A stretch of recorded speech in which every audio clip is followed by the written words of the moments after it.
Trabajo como veterinario en la Ciudad de México, pero soy originario de Hidalgo. Les voy a contar esto porque necesito sacarlo de mi pecho, porque llevo 3 años sin dormir bien, y porque cada vez que veo las noticias y hablan de pueblos olvidados, de desapariciones que nunca se investigan, siento que debo advertir a alguien. Lo que me pasó en San Miguel del Monte no fue obra de fantasmas ni leyendas. Fue peor. Fue completamente real. Todo comenzó en octubre de 2021. Mi tío Esteban, hermano de mi madre, había fallecido de un infarto. Vivía solo en San Miguel del Monte, un pueblo de apenas 200 habitantes enclavado en la sierra, a unas 4 horas de Pachuca por carretera. El pueblo estaba tan aislado que ni siquiera aparecía en el GPS. Tenías que conocer el camino o preguntar cuando llegaras a San Juan del Río, el municipio más cercano. Mi madre no podía viajar porque estaba recuperándose de una cirugía, así que me tocó a mí ir a cerrar la casa del tío Esteban y traer sus documentos importantes. Salí un viernes por la tarde, pensando que sería cosa de un fin de semana. Llegar, ordenar lo necesario, cerrar con llave y regresar. Llegué al pueblo cuando el sol ya estaba bajando, cerca de las 6 de la tarde. San Miguel del Monte era exactamente como lo recordaba de niño. Una calle principal de terracería, casas de adobe con techos de teja, la iglesia pequeña en la plaza central y el cerro Pelón que se alzaba detrás del pueblo como un gigante dormido. La tiendita de Don Chuy seguía ahí, con su letrero descolorido que decía Abarrotes, El Edén. Más adelante estaba la tortillería de Doña Lupita, cerrada a esa hora. Lo que sí noté diferente fue el silencio. Cuando era niño y visitábamos al tío, siempre había gente platicando en las puertas, niños jugando en la calle. Ese día no vi a nadie, ni un alma. Estacioné mi camioneta frente a la casa del tío Esteban, una construcción de adobe con un patio amplio rodeado por un muro bajo. La puerta de madera crujió cuando la abrí con la llave que mi madre me había dado. El olor a encierro me golpeó de inmediato. Las ventanas estaban cerradas y había polvo sobre los muebles. Me dispuse a ventilar y acomodarme. Esa primera noche, cené unas galletas que había comprado en el camino y me acosté temprano en la habitación del tío. La cama rechinaba con cada movimiento, pero estaba cansado del viaje. Me dormí rápido. Me desperté pasadas las 2 de la mañana por un ruido extraño. Eran pasos, lentos, pesados, como si alguien caminara arrastrando los pies sobre la tierra del patio. Me quedé inmóvil en la cama, conteniendo la respiración. Los pasos fueron y vinieron durante lo que me parecieron horas, siempre del mismo modo, lentos, metódicos, sin detenerse nunca del todo. Cuando amaneció y salí al patio, no había nada, ni huellas, ni señales de que alguien hubiera estado ahí. Me convencí de que había sido un perro o algún animal. Bajé a la tienda de Don Chuy para comprar algo de desayunar. El viejo estaba detrás del mostrador, como siempre, pero se veía más delgado, más consumido. Cuando me reconoció, su expresión cambió. «Roberto, ¿tú qué haces aquí?», me preguntó con un tono que no me gustó. No era alegría, era preocupación. «Vine por las cosas del tío Esteban, Don Chuy. Murió hace 2 semanas».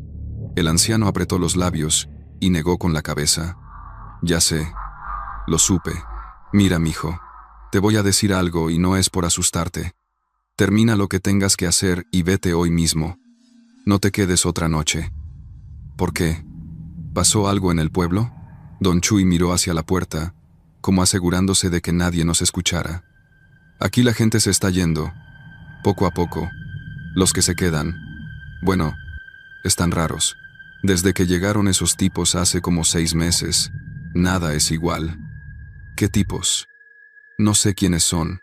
Rentan la casa de los Miranda, la que está hasta el final del pueblo, por donde empieza el cerro.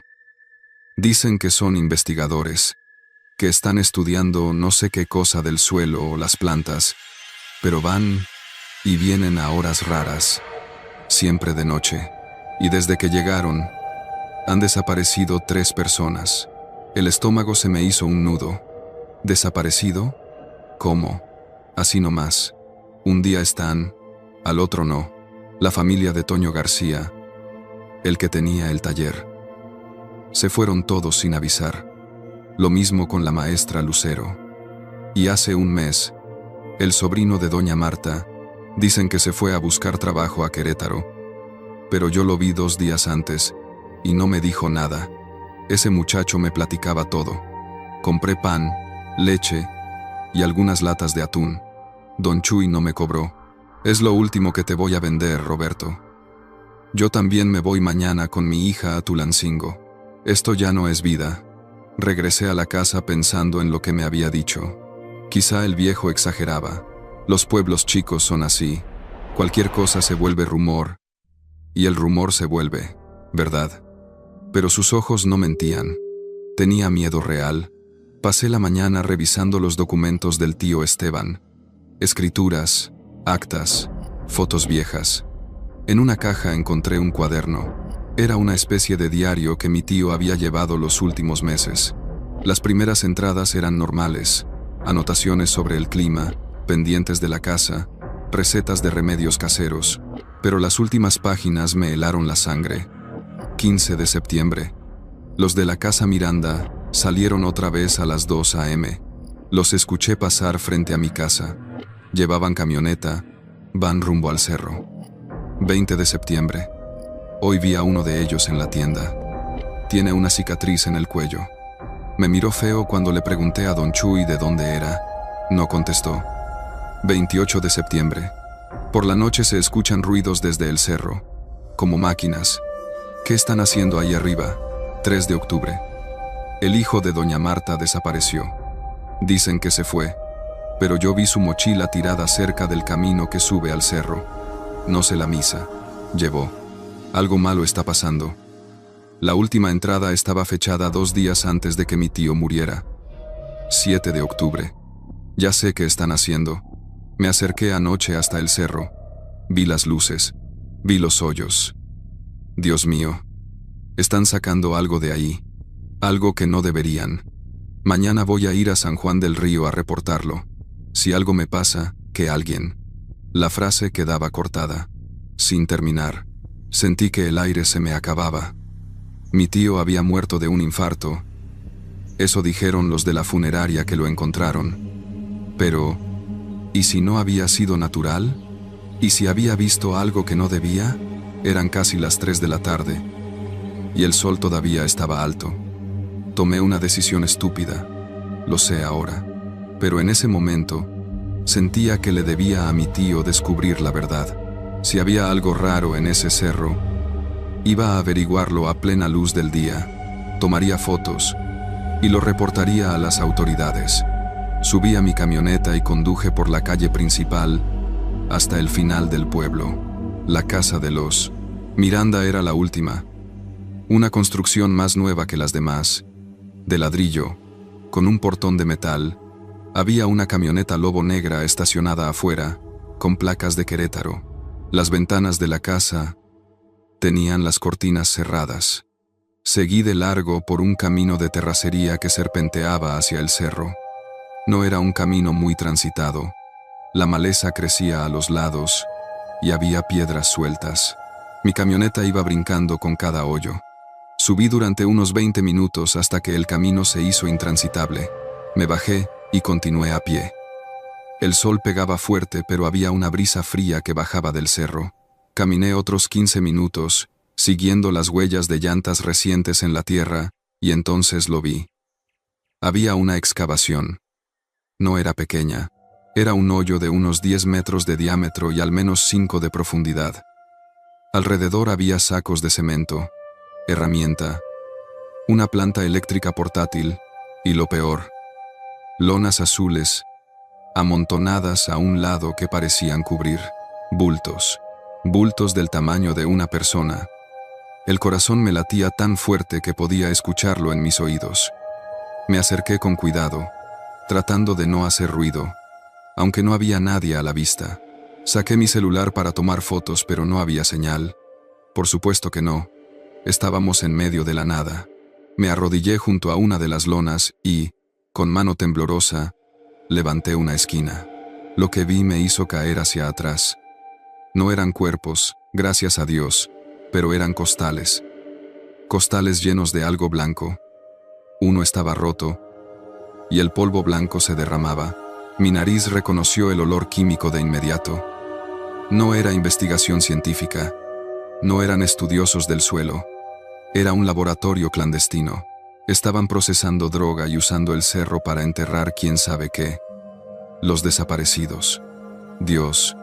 Los desaparecidos probablemente habían visto lo mismo que yo. Tenía que salir de ahí. Ya. Empecé a retroceder cuando escuché el motor de una camioneta acercándose por el camino. Eran ellos. Venían. Corrí hacia los matorrales y me escondí detrás de unas rocas grandes. La lobo negra apareció levantando una polvareda. Se bajaron 3 hombres. Uno era alto, con lentes oscuros. Otro, más bajo, tenía una gorra de los Rayados. El tercero, tenía una cicatriz en el cuello, el que mi tío había mencionado en su diario. ¿Viste eso? ¿Viste eso? ¿Viste eso? ¿Viste eso?, dijo el de la cicatriz. Hay una camioneta abajo. Alguien vino. Se me heló la sangre. Busquen. No puede estar lejos, ordenó el alto. Me agaché más, conteniendo la respiración.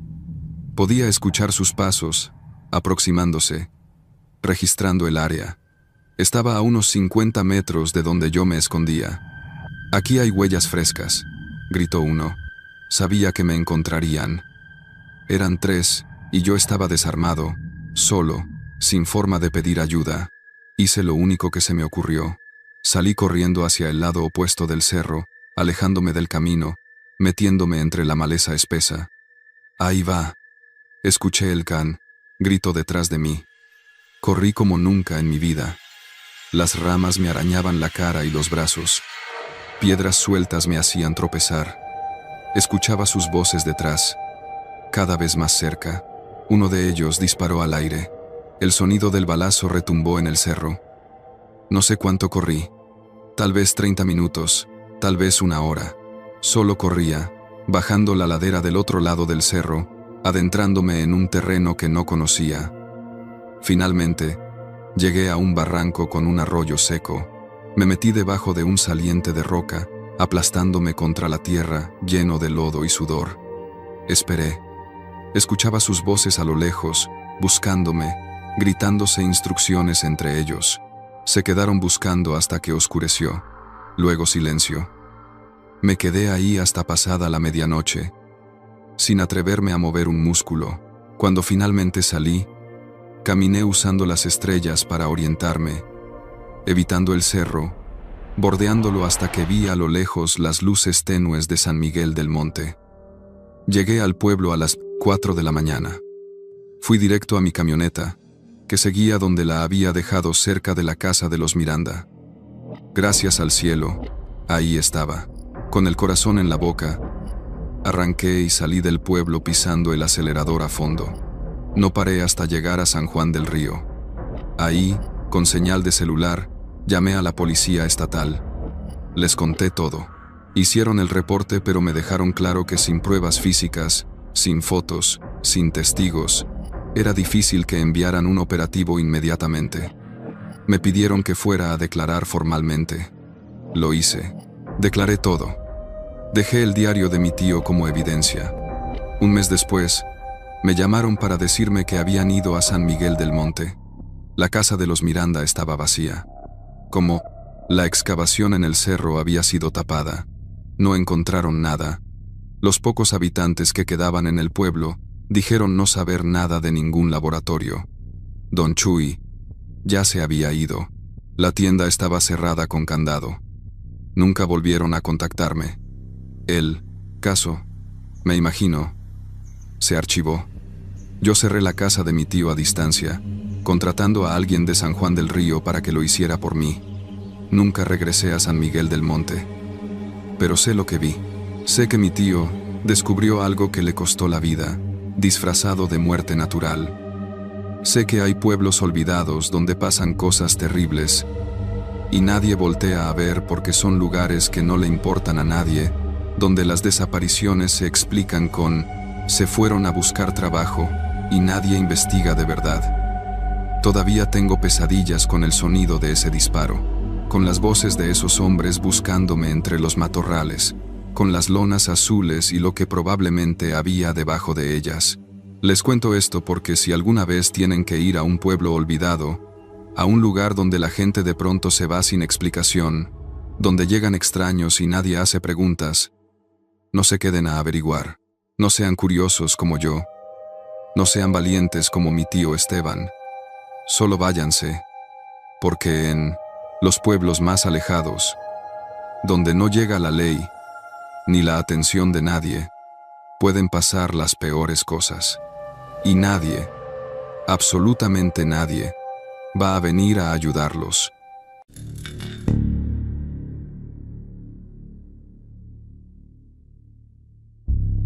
Trabajo como repartidor para una empresa de refacciones automotrices en Querétaro y llevo casi 15 años recorriendo los pueblos de la sierra. Cuento esta historia porque necesito que alguien más la sepa.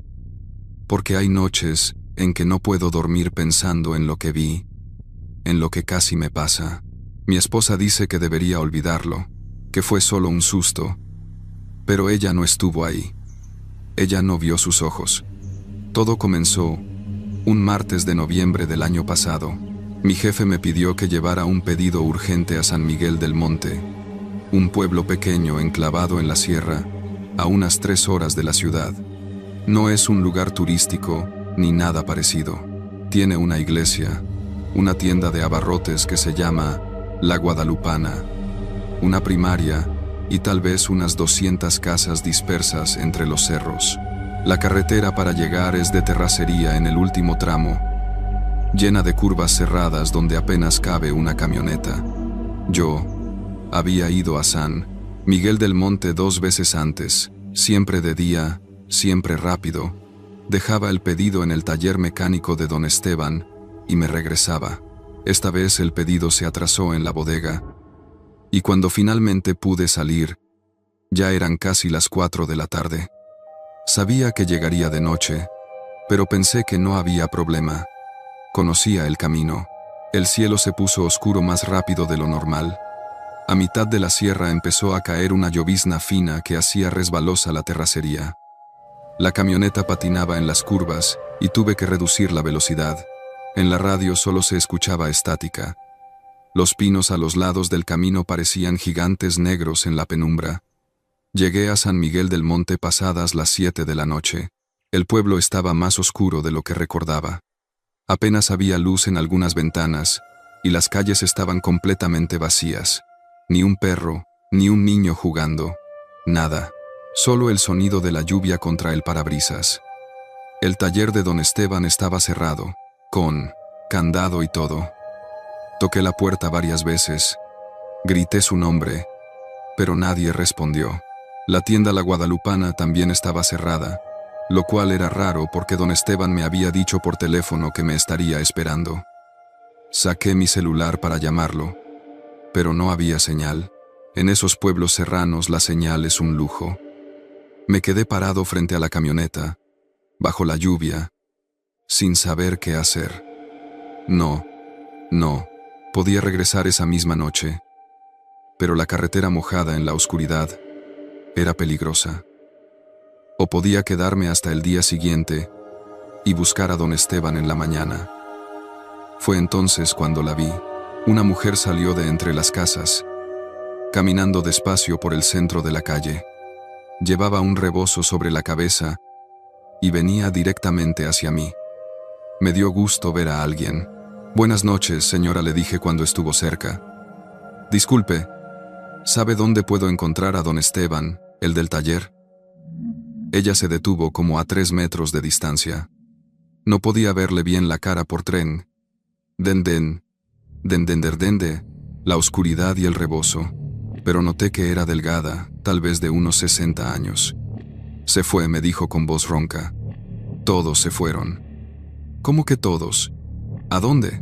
Al pueblo de abajo, por la fiesta. Regresan mañana. Eso explicaba las calles vacías. En estos pueblos, cuando hay una fiesta grande en la comunidad vecina, casi todos van. ¿Y usted por qué se quedó?, le pregunté. No respondió. Solo se quedó ahí parada, bajo la lluvia, mirándome. Empecé a sentirme incómodo. Bueno, entonces regreso mañana, dije, dando un paso hacia la camioneta. ¿A dónde va a ir con esta lluvia?, preguntó ella. La carretera está peligrosa. Quédese. No creo que... Mi casa está ahí. Señaló hacia una construcción de adobe al final de la calle. Tengo un cuarto donde puede dormir. Mañana busca a don Esteban. La idea de manejar 3 horas en la oscuridad, con lluvia y terracería resbalosa, no me gustaba nada. Además, la mujer parecía inofensiva. Era solo una noche. Le agradezco mucho, señora. ¿Cuánto le debo? Nada. Aquí ayudamos. Seguí a la mujer por la calle embarrada. Ella caminaba lento, arrastrando un poco los pies. La lluvia arreciaba. Cuando llegamos a su casa, abrió una puerta de madera vieja que rechinó fuerte. Adentro olía a humedad y a humo de leña. Había una sala pequeña con un par de sillas de madera, una mesa y un altar con veladoras encendidas. Las veladoras eran lo único que iluminaba el lugar, creando sombras que bailaban en las paredes de adobe. El cuarto está por allá, señaló un pasillo oscuro. Hay un colchón y cobijas. El baño está atrás, en el patio. Muchas gracias, señora. De verdad. Ella no dijo nada más. Se sentó en una de las sillas, de espaldas a mí, mirando hacia la pared. No se quitó el rebozo. Fui por ese pasillo con la luz de mi celular. El cuarto era chico, casi sin muebles. Solo había un colchón en el suelo con un par de cobijas que olían a guardado. Había una ventana pequeña sin cortinas que daba a la oscuridad del monte. Me acosté vestido, usando mi chamarra como almohada extra. Afuera la lluvia seguía cayendo. Estaba cansado del viaje. Así que cerré los ojos pensando que me dormiría rápido, pero no pude. Había algo en esa casa que no me dejaba relajarme. El silencio era demasiado profundo, y cada tanto escuchaba pasos en el pasillo. Pasos lentos, arrastrándose. Pensé que era la señora yendo al baño o a su cuarto, pero los pasos iban y venían, una y otra vez, sin detenerse. Abrí los ojos y miré hacia la puerta. No tenía cerrojo, ni siquiera tenía picaporte, solo un agujero donde alguna vez hubo uno. Los pasos se detuvieron frente a mi puerta. Me quedé completamente quieto, conteniendo la respiración. Por el agujero del picaporte vi un destello de luz, como si alguien estuviera del otro lado con una vela. Luego escuché la voz de la mujer, apenas un susurro. ¿Ya duerme? No respondí. Fingí estar dormido. Mi corazón latía tan fuerte que pensé que ella podría escucharlo.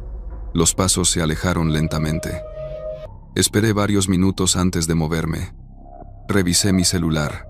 Las 11:30 de la noche. Sin señal todavía. Consideré salir de ahí. Subir a la camioneta e irme, lluvia o no. Pero algo me detuvo. ¿Y si solo estaba siendo paranoico?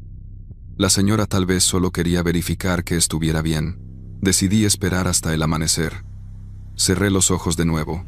No sé cuánto tiempo pasó, pero me desperté con un golpe seco, como si algo pesado hubiera caído en la sala. Me senté de inmediato, completamente alerta. Silencio absoluto. Luego escuché voces. Varias voces. Murmullos bajos que venían de la sala. Había regresado gente del pueblo, pero no escuché ningún coche, ninguna puerta abrirse. Me levanté despacio y me acerqué a la puerta del cuarto. Las voces eran extrañas, como si varias personas hablaran al mismo tiempo pero en un tono monótono, sin emoción. No entendía lo que decían. Por la rendija inferior de la puerta vi el resplandor de las veladoras y sombras moviéndose. Abrí la puerta solo una rendija, lo suficiente para ver. Lo que vi me heló la sangre. En la sala había 5 personas, sentadas en círculo alrededor de la mesa. 5 personas completamente inmóviles, con la cabeza gacha, vestidas con ropa vieja y sucia. En el centro de la mesa había algo que no pude distinguir bien, algo oscuro y deforme. La mujer del rebozo estaba entre ellos, y todos, absolutamente todos, tenían los ojos abiertos mirando hacia abajo, pero sus labios se movían al unísono, pronunciando esas palabras que yo no entendía. Cerré la puerta despacio, temblando. Eso no era normal. Eso no era ninguna reunión familiar, ni rezo. Había algo profundamente equivocado en esa casa. Fui hacia la ventana y traté de abrirla, pero estaba sellada con clavos oxidados. El vidrio era grueso. Tendría que romperlo, y eso haría ruido. Tenía que salir por la puerta principal. No había otra opción. Esperé, escuchando. Las voces continuaban, ese murmullo enfermizo que parecía venir de gargantas que no habían hablado en mucho tiempo. Luego, de repente, se detuvieron. Silencio total otra vez. Y escuché los pasos. Pero esta vez no eran solo unos. Eran varios, arrastrándose por el pasillo hacia mi cuarto. Retrocedí hasta la pared del fondo. Los pasos se acercaban, lentos pero constantes. Vi sombras debajo de la puerta, varias sombras. La puerta se abrió lentamente. La mujer del rebozo entró primero. Detrás de ella venían los otros 4. Todos me miraban con esos ojos vidriosos, sin parpadear. Sus caras estaban pálidas, como si no hubieran visto el sol en años. Algunos tenían la piel de las manos agrietada, con tierra bajo las uñas. «¿Por qué no duerme?», preguntó la mujer con esa voz ronca. Yo solo vine a dejar un pedido», dije, tratando de sonar calmado. «Me voy ya. No quiero causar molestias». «No puede irse», dijo ella. «Todavía no». Los otros 4 se quedaron en la entrada, bloqueando la puerta. No decían nada. Solo me miraban con esa expresión vacía. «¿Qué quieren de mí?», pregunté, y mi voz se quebró. La mujer dio un paso hacia mí. «Necesitamos que alguien se quede. Alguien tiene que quedarse siempre. Para cuidar. Para esperar». «¿Esperar qué?», no respondió. Solo extendió su mano hacia mí. Una mano delgada, con dedos largos y uñas negras. Fue entonces cuando lo decidí. O me quedaba paralizado de miedo, o hacía algo. Agarré el colchón del suelo y lo arrojé contra ella con todas mis fuerzas. La mujer tropezó hacia atrás, chocando contra los otros. Aproveché ese segundo para lanzarme hacia la puerta. Logré pasar entre ellos, empujándolos. Sus manos me rozaron la chamarra, tratando de sujetarme, pero seguí corriendo por el pasillo. Atravesé la sala sin mirar atrás. La puerta principal estaba cerrada con un pasador. Lo abrí de un jalón y salí a la lluvia. Corrí por la calle embarrada hacia donde había dejado la camioneta. Detrás de mí escuché la puerta de la casa abrirse. Volteé por un segundo. Los 5 estaban parados en el umbral, observándome. No me seguían, solo me miraban, inmóviles bajo la lluvia, como estatuas. Subí a la camioneta, cerré los seguros y arranqué. Las llantas patinaron en el lodo antes de agarrar tracción. Aceleré sin importarme la lluvia, ni la oscuridad, ni la terracería. Solo quería alejarme de ese lugar. Manejé durante 2 horas sin parar, hasta que vi las primeras luces de un pueblo más grande. Me estacioné en el estacionamiento de un Oxxo y me quedé ahí el resto de la noche, con los seguros puestos, esperando que amaneciera. Cuando salió el sol, llamé a mi jefe y le dije que había tenido problemas con la camioneta, que regresaría a Querétaro directo. Nunca le conté lo que pasó realmente. 3 semanas después, por curiosidad mórbida, busqué información sobre San Miguel del Comserrientes Monte en internet.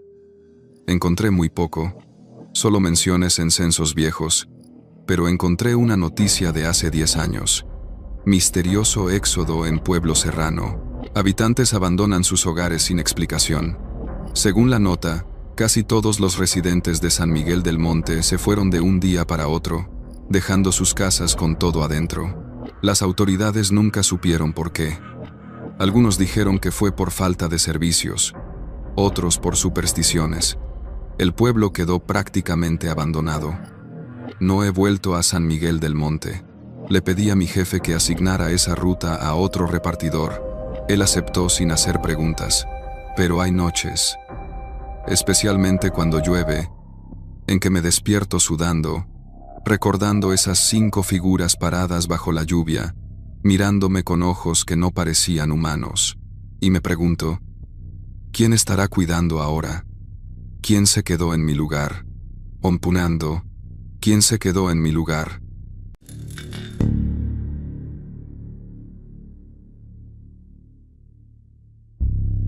Trabajo como técnico de mantenimiento para una cadena de cines en el centro del país.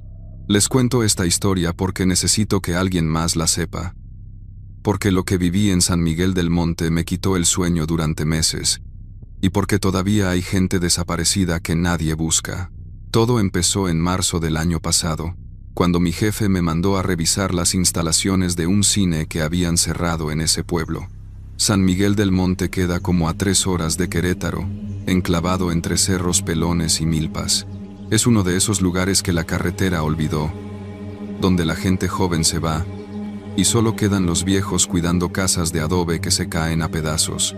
El cine se llamaba Rex, y había cerrado sus puertas hacía casi 20 años. La empresa lo había comprado en un paquete de propiedades, y ahora querían saber si valía la pena remodelarlo, o mejor tirarlo. Me dieron las llaves, un mapa, y me dijeron que me tomaría 2 o 3 días hacer el inventario completo. Llegué al pueblo un jueves por la tarde. El sol pegaba duro, y las calles estaban desiertas. Pasé frente a la iglesia de San Miguel, con su fachada amarilla descarapelada, y junto al kiosco de la plaza donde 2 perros flacos dormían a la sombra. Pregunté por un hotel en la tiendita de abarrotes. La Lupita y doña Esteban, una señora gorda con mandil floreado, me dijo que no había hotel, pero que su prima rentaba cuartos. Me instalé en una habitación pequeña con una cama de latón y un crucifijo chueco en la pared. Esa misma tarde fui a conocer el cine. Estaba en la calle Hidalgo, a 2 cuadras de la plaza. Era un edificio de 2 pisos, con una marquesina verde que alguna vez debió lucir elegante. Los vidrios de la taquilla estaban rotos, y alguien había pintado con aerosol «No entren» en la puerta principal. Metí la llave y entré. El olor a encierro me pegó de inmediato, polvo, humedad y algo más que no pude identificar. Saqué mi linterna, porque obviamente no había luz. El lobby estaba lleno de escombro, pedazos de yeso caído del techo, sillas rotas apiladas en las esquinas, carteles viejos de películas pudriéndose en el piso. Reconocí uno de La Ley de Herodes y otro de Amores Perros. La sala principal era enorme, con capacidad para unas 300 personas. Los asientos estaban cubiertos de mugre y telarañas. La pantalla, o lo que quedaba de ella, colgaba hecha jirones. Empecé a tomar fotos y hacer anotaciones. El techo tenía goteras importantes, las paredes mostraban grietas gruesas, y el piso de madera crujía peligrosamente con cada paso. Pasé ahí unas 3 horas el primer día, revisando el área de proyección, los baños, la bodega. Todo estaba destruido o saqueado. Cuando salí, ya estaba oscureciendo. En el camino de regreso al cuarto, me encontré a don Chencho, un viejito que barría la banqueta frente a su casa. «¿Qué andas haciendo en el cine, muchacho?», me preguntó. Le expliqué mi trabajo. Se quedó callado un momento, apoyado en su escoba. «Ese lugar no es bueno. Deberías hacer tu trabajo rápido y largarte». «¿Por qué lo cerraron?», pregunté. «Porque la gente dejó de ir». «Pero dejó de ir porque pasaron cosas». No me dio más detalles. Solo repitió que me apurara. El segundo día volví temprano. El quien descardo curdiado punto estrontromento. Necesitaba revisar el segundo piso. donde estaban las oficinas administrativas y otra sala más pequeña que usaban para funciones especiales. Subí por una escalera de caracol que rechinaba con cada escalón. Arriba hacía más calor y el aire estaba más pesado. Las oficinas eran 3 cuartos conectados. Encontré archiveros vacíos, un escritorio volteado, calendarios de 2004 todavía colgados en la pared. En uno de los cajones hallé recibos de taquilla, facturas viejas y un cuaderno negro de pasta dura. Lo abrí. Era una bitácora del cine. Reconocí la letra cambiante de diferentes personas que habían anotado cosas rutinarias. Películas programadas, quejas de clientes, reparaciones necesarias. Revisé las últimas páginas. La última entrada era del 15 de octubre de 2004. Otra vez se quedó gente en la función de la noche. Pablo revisó 2 veces y no encontró a nadie. Pero Rosaura jura que escuchó voces. Ya van 4 veces este mes. El gerente dice que no le digamos nada a nadie o nos corre. Guardé el cuaderno en mi mochila.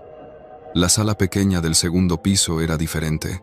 Tenía como 80 butacas de terciopelo rojo, mejor conservadas que las de abajo. El proyector todavía estaba en su cabina, un modelo antiguo de 35 milímetros. Me acerqué a examinarlo y noté algo extraño. Estaba limpio, sin polvo, como si alguien lo hubiera usado recientemente. Eso no tenía sentido.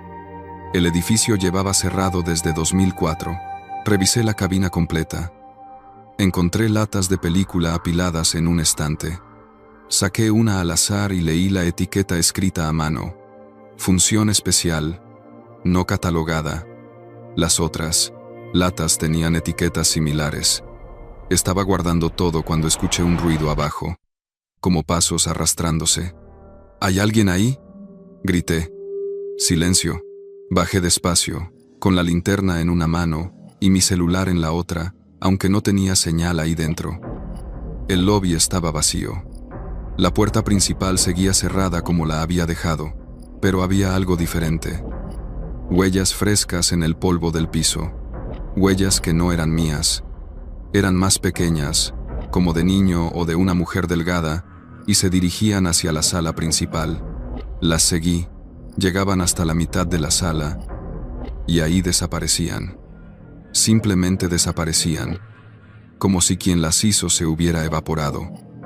Me quedé parado ahí, barriendo con la luz de mi linterna las filas de asientos. Nada. Pero entonces escuché algo que me heló la sangre.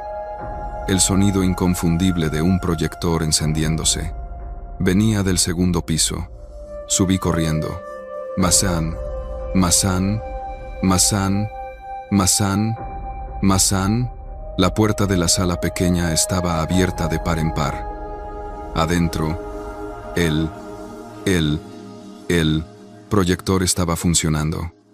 La luz azulada atravesaba el polvo del aire y se proyectaba en la pantalla, pero no mostraba una película. Solo era luz blanca, parpadeante. Entré a la cabina del proyector y lo apagué manualmente. Estaba caliente. Alguien lo había encendido hacía apenas unos minutos. «Ok, esto no es gracioso», grité. «Sé que hay alguien aquí». Entonces escuché voces. Venían de la sala, de las butacas. Eran murmullos, como si varias personas estuvieran hablando en voz baja. Salí de la cabina y alumbré con la linterna. Las butacas estaban vacías, pero las voces continuaban. Ahora podía distinguir palabras sueltas. Punto, no podemos salir. Punto. Punto. Otra vez. Ya pasó mucho tiempo. Corrí. Bajé esas escaleras de caracol de 3 en 3, crucé el lobby y salí a la calle. Eran como las 2 de la tarde. La luz del sol me cegó. Me apoyé contra la pared, tratando de controlar la respiración. Cuando levanté la vista, vi a una mujer parada, del otro lado de la calle, mirándome fijamente. Tendría unos 60 años, vestida de negro, con un rebozo sobre los hombros. No se movía, solo me observaba con una expresión que no pude descifrar. «¿Necesita algo?», le pregunté. Ella negó con la cabeza lentamente. Tú eres el que está en el cine, dijo. No era una pregunta. Sí, estoy haciendo un trabajo de mantenimiento. ¿Encontraste a mi hijo? ¿Cómo dice? Mi hijo, Toño. Entró a la última función y nunca salió. Eso fue hace 19 años. Se me secó la boca. Señora, yo no he encontrado a nadie ahí dentro. Búscalo bien, dijo. Él está ahí, junto con los otros. Dio media vuelta y se alejó caminando despacio por la calle desierta. Esa noche fui a cenar, al único lugar que vendía comida en el pueblo, un puesto de tacos de canasta junto a la plaza. Mientras comía, le pregunté al señor que los vendía sobre el Cine Rex. Ah, ese lugar, suspiró. Causó muchos problemas. La última función fue en octubre del 2004. Pasaron una película de terror, no me acuerdo cuál. Dicen que entraron como 50 personas y solo salieron 32. ¿Qué pasó con los demás? Se encogió de hombros. Nadie lo sabe. Las familias denunciaron, vino la policía, revisaron todo, nada, ni rastro, como si se los hubiera tragado la tierra. El dueño cerró el cine al día siguiente y se fue del pueblo. Nunca regresó. ¿Y no investigaron más? Claro que sí. Vinieron de la capital, trajeron perros, excavaron, pero no encontraron nada. Con el tiempo la gente dejó de hablar del tema. ¿Para qué remover cosas que duelen? Esa noche casi no dormí. Pensaba en las voces, en el proyector encendiéndose solo, en la mujer buscando a su hijo. Sabía que debía irme, reportar que el edificio no servía y dejar que lo demolieran. Pero algo me decía que tenía que resolver esto primero.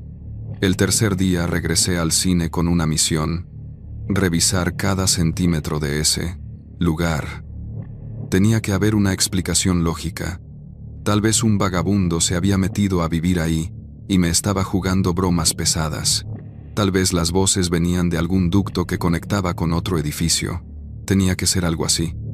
Empecé por el sótano, un área que había evitado porque la escalera se veía peligrosa. Bajé con cuidado, probando cada escalón. Abajo había un pasillo largo con cuartos a los lados. Eran bodegas llenas de cosas viejas, cajas de palomitas sin usar, cubetas de mantequilla rancia, carteles enrollados.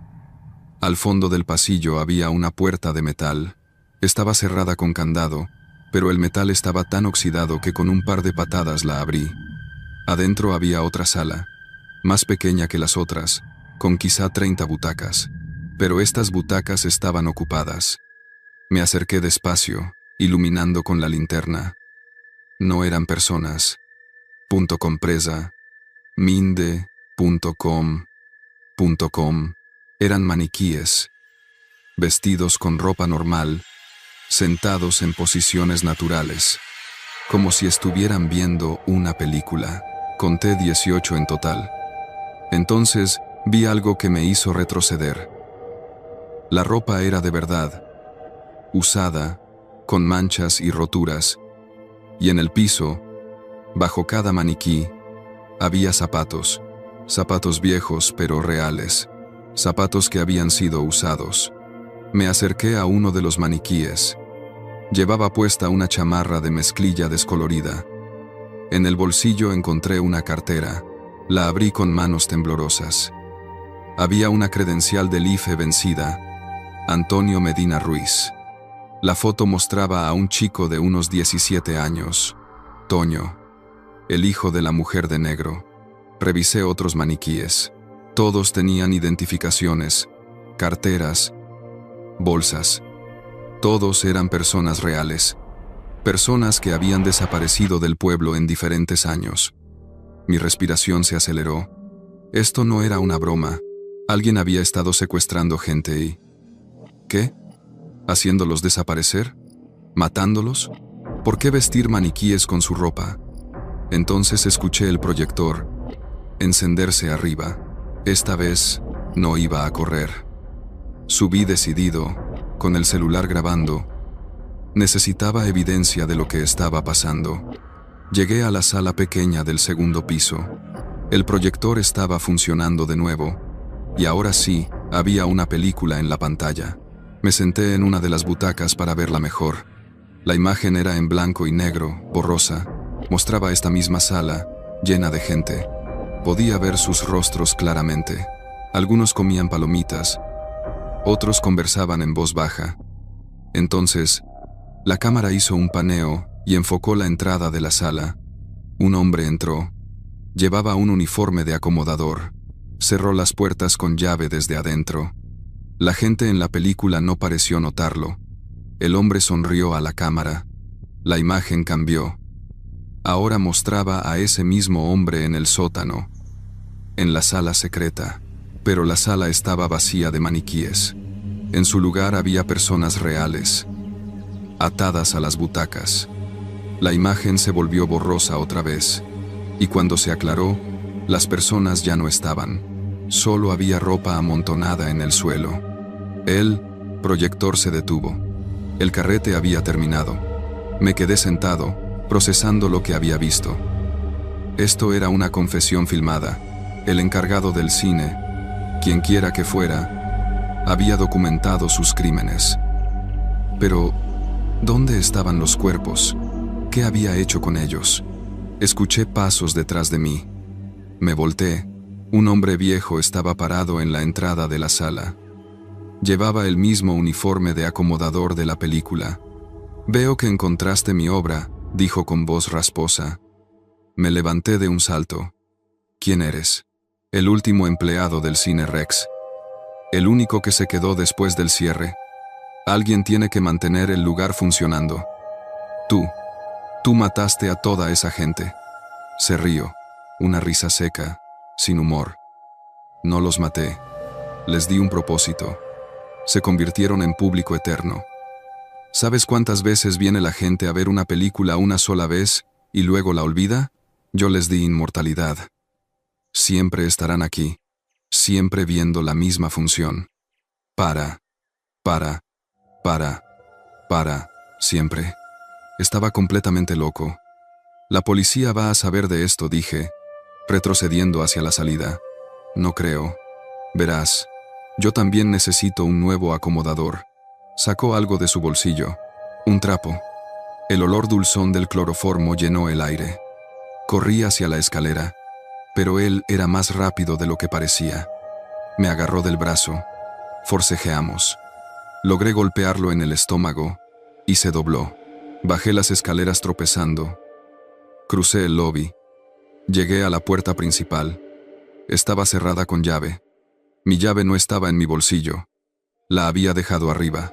El viejo apareció en la escalera, bajando despacio, sonriendo. «No tiene caso que corras. Este cine es mi mundo. Aquí yo decido quién entra y quién sale». Miré alrededor desesperado. Vi la ventana de la taquilla. El vidrio estaba roto. Me metí por ahí, cortándome las manos y los brazos con los vidrios. Caí del otro lado en la banqueta. Corrí, sin mirar atrás. Corrí hasta llegar a la casa donde me hospedaba. Empaqué mis cosas en 2 minutos. Subí a mi camioneta y salí del pueblo sin despedirme de nadie. Desde la carretera llamé a la policía. Les conté todo.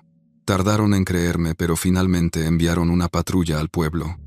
Encontraron el cine vacío. Encontraron el sótano, la sala secreta, los maniquíes con la ropa de las víctimas. Encontraron las películas en la cabina del proyector. No encontraron al viejo. Preguntaron en el pueblo, pero nadie sabía de ningún empleado que se hubiera quedado después del cierre. Don Chencho, el viejito de la escoba, juró que el cine había estado completamente abandonado desde 2004. Nadie había visto a nadie entrar o salir. Excavaron en el sótano y en el terreno trasero del cine. Encontraron restos humanos. 18 cuerpos. Coincidían con las personas desaparecidas durante 20 años en ese pueblo y los alrededores. El caso quedó oficialmente sin resolver, porque no pudieron identificar a ningún sospechoso. Cerraron el expediente, como homicidios múltiples por autor desconocido. Yo renuncié a mi trabajo una semana después. No podía seguir entrando a cines, ni siquiera para ver películas. Cada vez que veo una sala oscura, recuerdo esas butacas ocupadas por maniquíes vestidos con ropa de muertos. A veces en las noches me despierto pensando en algo. Nunca me quedé hasta el final de la función. Nunca vi qué pasaba cuando el proyector terminaba de rodar. Y me pregunto si el viejo del uniforme realmente existía, o si era otra cosa. Algo que ha estado en ese cine desde mucho antes, algo que necesita espectadores para existir. San Miguel del Monte sigue ahí. El Cine Rex fue demolido finalmente el año pasado. Construyeron un estacionamiento en su lugar. Pero dicen que algunas noches, cuando pasa poca gente, se puede escuchar el sonido de un proyector antiguo funcionando y voces murmurando en la oscuridad, como si todavía hubiera una función en marcha. Yo nunca he regresado, y nunca lo haré.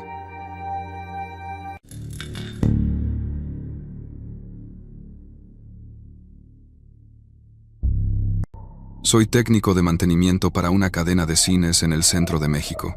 Les cuento esto porque necesito que alguien más sepa lo que pasó en San Miguel de los Remedios, un pueblo al que nunca volveré. Necesito sacarlo de mi cabeza.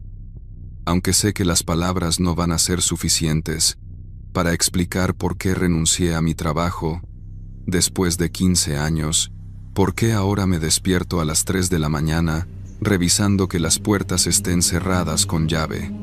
Todo comenzó hace 3 meses, cuando mi jefe me mandó a San Miguel de los Remedios. El pueblo está a unas 4 horas de Puebla, metido entre cerros y rodeado de milpas que en esta época del año estaban secas y amarillentas. La compañía había comprado un cine viejo, el Rex, con la idea de renovarlo y reabrirlo. Mi trabajo era hacer una evaluación completa del edificio, revisar el cableado eléctrico, la plomería, la estructura, todo. Llegué un martes por la tarde. El pueblo era de esos que tienen una sola calle principal, con su iglesia, su mercado municipal y como 3 tiendas Oxxo peleándose por los mismos clientes. El cine estaba al final de la avenida Hidalgo, un edificio Art Deco de los años 50 con su marquesina oxidada y las ventanas tapiadas con tablones de madera. Me hospedé en el único hotel del pueblo, el Santa Rosa, que era más bien una casa grande con 6 cuartos para rentar. La dueña, doña Estela, era una señora entrada en años que me preparó café de olla mientras yo firmaba el registro. ¿Viene por el cine?, me preguntó, sirviéndome una taza humeante. Sí, voy a hacer unas revisiones. Ella movió la cabeza con desaprobación. Ese lugar lleva cerrado desde que yo era niña. Hubo un incendio, ¿sabe? No lo sabía. Nourement. No lo sabía. En los documentos que me dieron no mencionaban nada de eso. ¿Cuándo fue? En el 67. Murió gente. Su voz se hizo más baja. Dicen que no fue accidente. Le sonreí. Entrequín, no me entrecinte. Entrequín, entrecín. O de entrequín. Con cortesía. No se preocupe, doña Estela. Solo voy a revisar cables y tuberías. Nada emocionante. Esa noche cené tacos de carnitas en un puesto cerca de la plaza. El señor que los vendía, don Artemio, era conversador. ¿El Cine Rex?, dijo cuando le comenté para qué estaba en el pueblo. Yo trabajé ahí de muchacho. Antes del incendio, era el mejor cine de la región. Venía gente desde Cholula a ver las películas. ¿Qué pasó exactamente? Don Artemio volteó los trozos de carne en la plancha. Fue durante una función nocturna. Normerme, proyectaban una película de vaqueros, con Pedro Armendáriz. De repente, se empezó a llenar todo de humo. La gente corrió a las salidas, pero las puertas estaban cerradas por fuera, con candado. Sentí un peso en el estómago. ¿Quién las cerró? Nunca se supo. El proyeccionista, don Macedonio, juró que él no había sido, pero encontraron las llaves en su casa. Lo metieron a la cárcel, aunque siempre dijo que alguien más las puso ahí. Murió en prisión 6 meses después. ¿Cuánta gente murió en el incendio? 19 personas. La mayoría por el humo, unas cuantas aplastadas en la estampida. Se persignó. Desde entonces el cine está maldito, dicen. Nadie quiere acercarse. Al día siguiente llegué al Rex temprano, con mi caja de herramientas y mi linterna. El administrador municipal me había dado las llaves la noche anterior. El candado estaba oxidado y tuve que rociarle aceite WD-40 para poder abrirlo. Las puertas principales crujieron al empujarlas. Adentro olía a humedad y a años de abandono. El vestíbulo todavía tenía su mostrador de dulces, cubierto de polvo. En las paredes colgaban pósters descoloridos de películas antiguas. Los olvidados. Nosotros los pobres. El ángel exterminador. Encendí mi linterna y caminé hacia la sala principal. Las butacas seguían ahí. Filas y filas de asientos de terciopelo rojo carcomidos por las polillas. La pantalla estaba rasgada en varios lugares, colgando como piel muerta. Arriba, en la cabina de proyección, podía ver las ventanitas de vidrio desde donde se proyectaban las películas. Empecé mi trabajo por lo básico. El sistema eléctrico era un desastre. Cables viejos de tela que serían un peligro de incendio si se conectaran a la corriente. Tomé fotos, hice anotaciones. La plomería estaba peor aún. En los baños, los retretes se habían agrietado y había manchas de óxido en todas las tuberías. Pasé 3 días así, revisando cada rincón del edificio. Durante el día todo era rutinario, aburrido incluso, pero cuando el sol empezaba a ponerse y las sombras se alargaban dentro del cine, comenzaba a sentir algo raro. No era miedo exactamente, sino una sensación de estar siendo observado. El 4.º día decidí revisar la cabina de proyección. Subí por una escalera estrecha en la parte trasera del edificio. La puerta de la cabina estaba entreabierta. Adentro, el viejo proyector de 35 milímetros seguía, montado en su pedestal, apuntando hacia las ventanas que daban a la sala. Había latas de película apiladas en los estantes. Me acerqué a revisarlas. Bo, bo, bo, bo, bo, bo. La mayoría estaban etiquetadas. El bruto, campeón sin corona, la oveja negra, pero había una que no tenía etiqueta. Solo un número pintado a mano. 671123. Noviembre 23 de 1967. La fecha del incendio. Abrí la lata con cuidado. Adentro había un rollo de película, aparentemente intacto. Me pregunté qué sería. ¿La película que estaban proyectando esa noche? La tentación de saberlo me carcomía, pero no tenía forma de reproducirla. El proyector estaba desconectado y probablemente no funcionaba después de tantos años. Esa noche, en el hotel, no podía dejar de pensar en ese rollo de película. Le pregunté a doña Estela si sabía qué película proyectaban la noche del incendio. Nadie se acuerda, dijo. O no quieren acordarse. Mi madre estaba ahí esa noche. ¿Sabe? Ella sobrevivió porque estaba en el baño cuando empezó el fuego. Decía que había algo raro en la película, que la gente estaba actuando extraño. ¿Extraño cómo? No podía explicarlo bien. Decía que la película los había cambiado, que los hacía ver cosas. Al día siguiente, volví a la cabina de proyección. Como un primero de médico, como un prido de... No sé qué me empujó a hacerlo, pero decidí intentar conectar el proyector. Llevé un generador portátil que tenía en mi camioneta y cables nuevos. Tardé toda la mañana en hacer las conexiones, revisando que todo estuviera seguro. Cuando finalmente encendí el generador, el proyector cobró vida con un zumbido mecánico. Las luces internas se iluminaron. Monté el rollo sin etiqueta. Enhebré la película a través de los rodillos, como me había enseñado mi abuelo cuando era niño. Él había sido proyeccionista.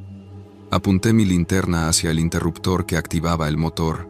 Mi mano temblaba. No sabía por qué estaba tan nervioso. Era solo una película vieja. Presioné el interruptor. El proyector rugió y la película comenzó a correr. En la pared de la cabina, donde rebotaba la luz del proyector, pude ver imágenes parpadeantes. No era una película de vaqueros, era metraje en blanco y negro de el mismo cine, el Rex. Las imágenes mostraban la sala llena de gente. Podía ver las caras iluminadas por la luz de la pantalla que ellos estaban viendo. Pero había algo mal en esas caras. Estaban demasiado quietas, demasiado fijas. Nadie parpadeaba, nadie se movía. Entonces la cámara se movió, recorriendo lentamente las filas de espectadores inmóviles. Cuando llegó a la última fila, vi algo que me heló la sangre. Un hombre de pie en el pasillo, mirando directamente a la cámara, llevaba un uniforme de proyeccionista. Era una foto que había visto en el periódico viejo que me mostró don Artemio, don Macedonio, el proyeccionista muerto.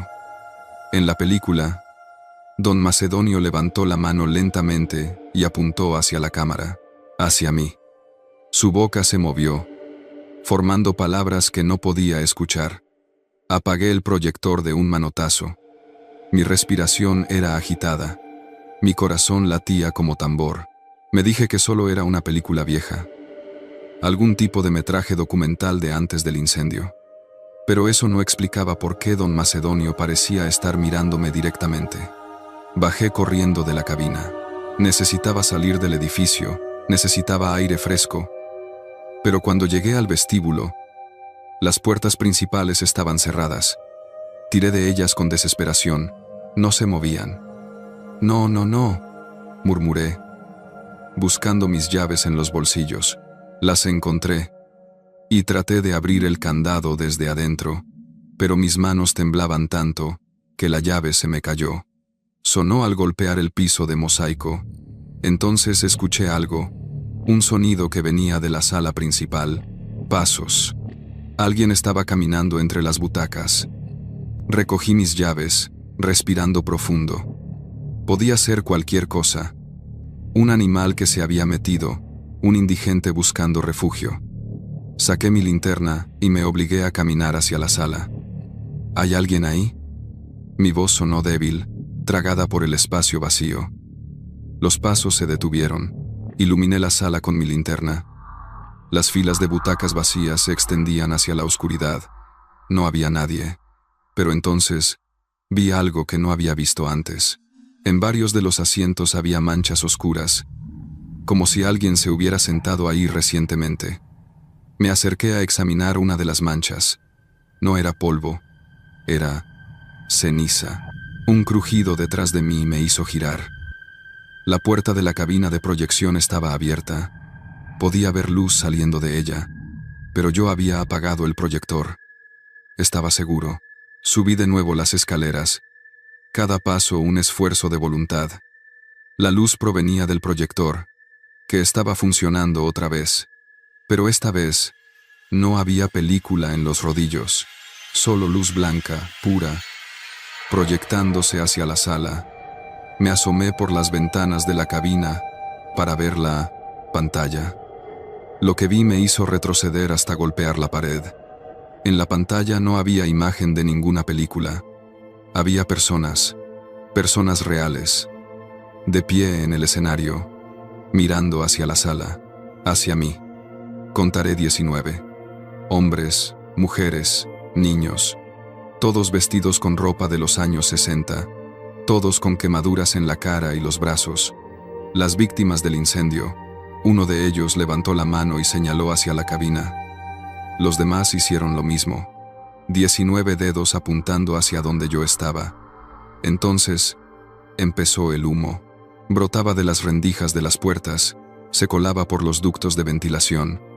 En segundos, la cabina se estaba llenando de humo espeso, acre. Tosí, tratando de encontrar aire limpio. Mis ojos ardían. Tropecé hacia la puerta de la escalera. Bajé a tientas, golpeándome contra las paredes. El humo era cada vez más denso.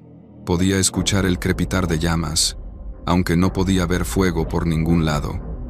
Era como si el edificio estuviera reproduciendo esa noche de 1967, reviviendo su propia muerte.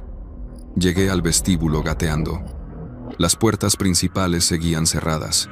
Golpeé contra ellas con toda mi fuerza, gritando pidiendo ayuda. A través del vidrio empañado podía ver la calle afuera, la luz del día, la libertad. Mi visión se nublaba. El humo llenaba mis pulmones. Me derrumbé contra las puertas, sintiendo que perdía la conciencia. Lo último que recuerdo es el sonido de vidrios rompiéndose. Desperté en el hospital municipal. Don Artemio me había encontrado. Había estado pasando frente al cine cuando vio humo saliendo del edificio. Rompió uno de los vidrios laterales y me arrastró afuera. Los bomberos llegaron media hora después. No encontraron ningún incendio. Ni siquiera encontraron señales de humo. Pero yo tenía los pulmones llenos de ceniza. Los médicos no podían explicarlo. Doña Estela sí. Cuando fui a recoger mis cosas del hotel, me dijo: el Rex no quiere que lo abran. Algunos lugares deben quedarse cerrados.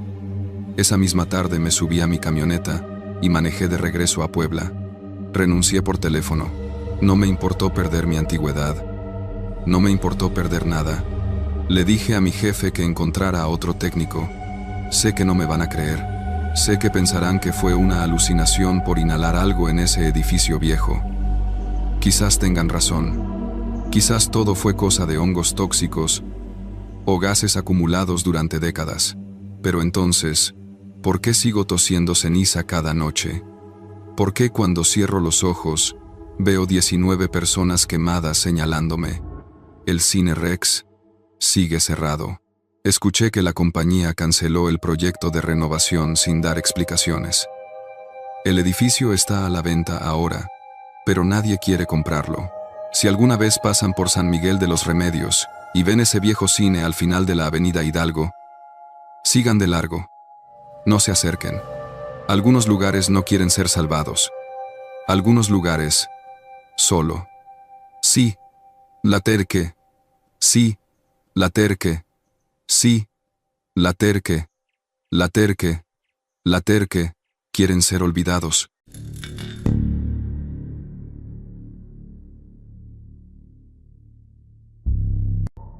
Me llamo Roberto Sandoval y trabajo como proyeccionista en el Cine Morelos de San Miguel Canoa, un pueblo en las faldas del volcán La Malinche, aquí en Puebla. Cuento esta historia porque necesito que alguien más sepa lo que realmente pasó aquella noche de noviembre, antes de que el cine cerrara sus puertas para siempre. La versión oficial dice que fue un accidente eléctrico, pero yo sé la verdad, y esa verdad no me deja dormir. Llevo 23 años operando el proyector en ese cine. Mi padre fue proyeccionista antes que yo, y cuando murió hace 5 años, heredé no solo su trabajo, sino también las llaves maestras del edificio. El Cine Morelos fue inaugurado en 1952, con paredes de cantera rosa y butacas de terciopelo rojo que alguna vez fueron elegantes. Para 2023, el lugar apenas sobrevivía. Don Esteban, el dueño, mantenía las puertas abiertas más por terquedad que por negocio. Los jueves proyectábamos películas viejas mexicanas para los señores grandes del pueblo, y los fines de semana intentábamos competir con los cines modernos de la ciudad, sin mucho éxito. Todo comenzó un martes por la tarde. Yo había llegado temprano para hacer el mantenimiento semanal del proyector, cuando encontré a don Esteban discutiendo con un hombre en la taquilla. El tipo vestía un traje negro impecable, completamente fuera de lugar en nuestro pueblo donde la gente usa mezclilla y guaraches. Llevaba un maletín de piel y hablaba con acento chilango, de esos que uno identifica inmediatamente. Le estoy ofreciendo un precio justo. Don Esteban, decía el hombre, la constructora necesita este terreno. El cine ya no es rentable. Usted lo sabe. Don Esteban, con sus 82 años a cuestas, golpeó el mostrador con su bastón. Este cine lo construyó mi padre. Aquí conocí a mi esposa. Aquí nacieron mis hijos en el piso de arriba. No está en venta. El tipo del traje suspiró, metió la mano en su maletín y sacó unos documentos. Mire, tenemos otras opciones. La expropiación por utilidad pública es posible si el municipio coopera, pero preferiríamos hacer esto por las buenas. Me acerqué desde la cabina de proyección, mi territorio. Don Esteban me vio, y el hombre del traje también volteó.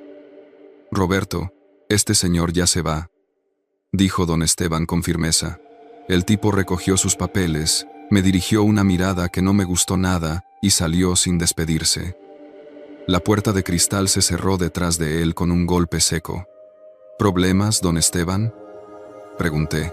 El viejo se dejó caer en una de las butacas del vestíbulo, las que usábamos para que la gente esperara antes de las funciones. Quieren tumbar el cine, mijo. Dicen que van a construir un centro comercial. Ya compraron los terrenos de al lado, el de Don Chuy y el de la familia Ramírez. Pero este cine no se los voy a dar. Esa noche, mientras revisaba la película que proyectaríamos el jueves, una copia vieja de Nosotros los Pobres, escuché ruidos en el piso de abajo. El cine estaba cerrado. Yo era el único que debía estar ahí. Bajé por la escalera lateral, esa que conecta la cabina con el área de butacas. La sala estaba oscura, iluminada solo por las luces de emergencia. ¿Don Esteban?, llamé. Nadie respondió, pero claramente escuché pasos. El crujido inconfundible de alguien caminando sobre el piso de madera vieja que separaba las filas de asientos. Encendí las luces principales. La sala estaba vacía, completamente vacía. Revisé los baños, la dulcería, hasta el sótano donde guardábamos las latas de película. Nada. Esa semana fue extraña. El miércoles, cuando llegué para preparar la función del día siguiente, encontré la puerta principal abierta. No forzada, simplemente abierta, como si alguien con llave hubiera olvidado cerrarla. Llamé a don Esteban, pero me dijo que él no había ido al cine desde el lunes. Yo tenía la única otra copia de las llaves maestras. Revisé todo el edificio. En la oficina de don Esteban, que estaba en el primer piso junto a la taquilla, encontré papeles tirados. Alguien había estado buscando algo. Los archiveros estaban abiertos. Documentos esparcidos por el suelo. Entre ellos, reconocí escrituras antiguas del terreno, fotografías viejas de la construcción del cine, cartas de la época de oro del cine mexicano, firmadas por actores que ahora solo los viejitos recuerdan. Llamé a don Esteban de nuevo. Esta vez sí vino, acompañado de su nieto Paco, que es policía municipal. Paco tomó nota de todo, pero honestamente, no parecía muy preocupado. Tío, probablemente fueron chavos buscando algo que vender. Aquí no falta nada de valor, ¿verdad? Era cierto. Adandiendo. Estandiendo. El proyector estaba intacto. La caja registradora vacía como siempre. Las pocas cosas de valor seguían en su lugar. Pero don Esteban palideció cuando revisó los documentos. Falta la escritura original del terreno, susurró. La de 1952, la que tiene las firmas originales y los sellos. Sin esa escritura, va a ser más difícil pelear legalmente contra la constructora. Paco se rascó la cabeza. Tío, voy a hacer el reporte, pero sin evidencia de robo forzado. Mira, pon mejores candados. Roberto, tú también ten más cuidado con las llaves. Esa noche decidí quedarme a dormir en el cine. Tenía un mal presentimiento. Armé un catre en la cabina de proyección y me preparé un termo de café. Desde ahí arriba podía ver toda la sala a través de la ventanilla por donde sale la luz del proyector. A las 2 de la mañana los escuché. Voces, bajas, cuchicheando. Venían del área del escenario, detrás de la pantalla. Me asomé por la ventanilla. Había luces moviéndose abajo, linternas, 3, tal vez 4 personas. Mi celular no tenía señal. El cine está en una zona donde la recepción siempre ha sido mala, rodeado de construcciones viejas y cerca del cerro. Tenía 2 opciones: bajar a enfrentarlos o esconderme. Tomé la decisión más estúpida de mi vida. Bajé. Llevaba solo una lámpara y el celular. Cuando llegué a la planta baja, las voces se habían callado. Pero vi la luz de una linterna moviéndose detrás del escenario. Hay una puerta lateral que da al backstage, donde guardamos el equipo viejo de sonido. Me acerqué lo más silenciosamente que pude. Tiene que estar aquí, escuché decir a alguien. El viejo es tradicional. Si escondió algo, lo puso cerca de donde comenzó todo. Reconocí la voz. Era el hombre del traje. Llevamos 3 días buscando. Respondió otra voz, más joven. A lo mejor ya no existe. A lo mejor lo quemó. No, dijo el del traje. Necesita ese documento tanto como nosotros. Solo que él lo necesita para defenderse y nosotros para destruirlo. Se me erizó la piel. Estaban buscando más escrituras, más documentos. Algo que don Esteban había escondido. De pronto, la luz de una linterna me dio directo en la cara. Quedé cegado por un segundo. ¡Ahí hay! ¡Alguien!, gritó uno de ellos. Corrí. No pensé. Solo corrí hacia la salida principal. Escuché pasos pesados detrás de mí, gritos. Llegué a la puerta, pero estaba cerrada con candado por fuera. Yo había cerrado todo antes de quedarme. Maldije en voz alta. Roberto. Me llamó el hombre del traje. Su voz ya no era profesional y educada. Sonaba amenazante. Roberto Sandoval. Sabemos quién eres. No tienes que meterte en esto. Me escondí detrás del mostrador de dulces. Mi corazón latía tan fuerte que pensé que me iba a delatar. Mira, continuó. Solo necesitamos los papeles que don Esteban escondió. Tú no tienes nada que ver en este asunto. Sal. Hablamos como personas civilizadas. Y te vas a tu casa. Nadie tiene que salir lastimado. Pensé en todas las películas que había proyectado en este cine. Cientos de historias donde el protagonista toma decisiones tontas y termina muerto. No iba a ser ese protagonista. Vi la escalera de emergencia que sube al primer piso, donde están las antiguas oficinas y el departamento abandonado donde vivió la familia de don Esteban hace décadas. Me arrastré hacia allá, tratando de no hacer ruido. Las tablas del piso crujían con cada movimiento. Subí las escaleras de 2 en 2. Arriba había un pasillo largo con puertas a ambos lados. Al final, una ventana que daba al callejón lateral. Si podía llegar ahí, tal vez podría gritar, hacer suficiente escándalo para que alguien llamara a la policía. Pero ellos me escucharon. Los pasos subían las escaleras detrás de mí. Entré al primer cuarto que encontré. Era el viejo departamento, lleno de muebles cubiertos con sábanas blancas llenas de polvo. La luz de la luna entraba por una ventana rota. Me metí en un closet antiguo de madera, de esos enormes con puertas de espejo. A través de una rendija en la madera podía ver el cuarto. Segundos después, entraron 3 hombres. El del traje, otro con chamarra de cuero y gorra, y un tercero más joven, indeletrado, anás, nervioso. Buscó en todos los cuartos, ordenó el del traje, y encuentren a ese tipo. Se separaron. El joven se acercó peligrosamente al closet donde yo estaba. Podía escuchar su respiración. Cuando su mano tocó la manija, una voz gritó desde el pasillo. ¡Aquí! ¡Lo encontré! El joven salió corriendo. Aproveché esos segundos. Salí del closet, crucé el cuarto y corrí hacia el pasillo contrario. Había otra escalera, la de servicio, que bajaba directo a la cocina vieja detrás de la dulcería. Bajé tan rápido que casi me caigo. En la cocina encontré el teléfono fijo que milagrosamente aún tenía línea. Marqué al celular de Paco. Sonó 1 vez, 2 veces, 3. ¿Bueno?, contestó, con voz de sueño. Paco, soy Roberto. Hay gente en el cine. Me están persiguiendo. Necesito ayuda ya. ¿Qué?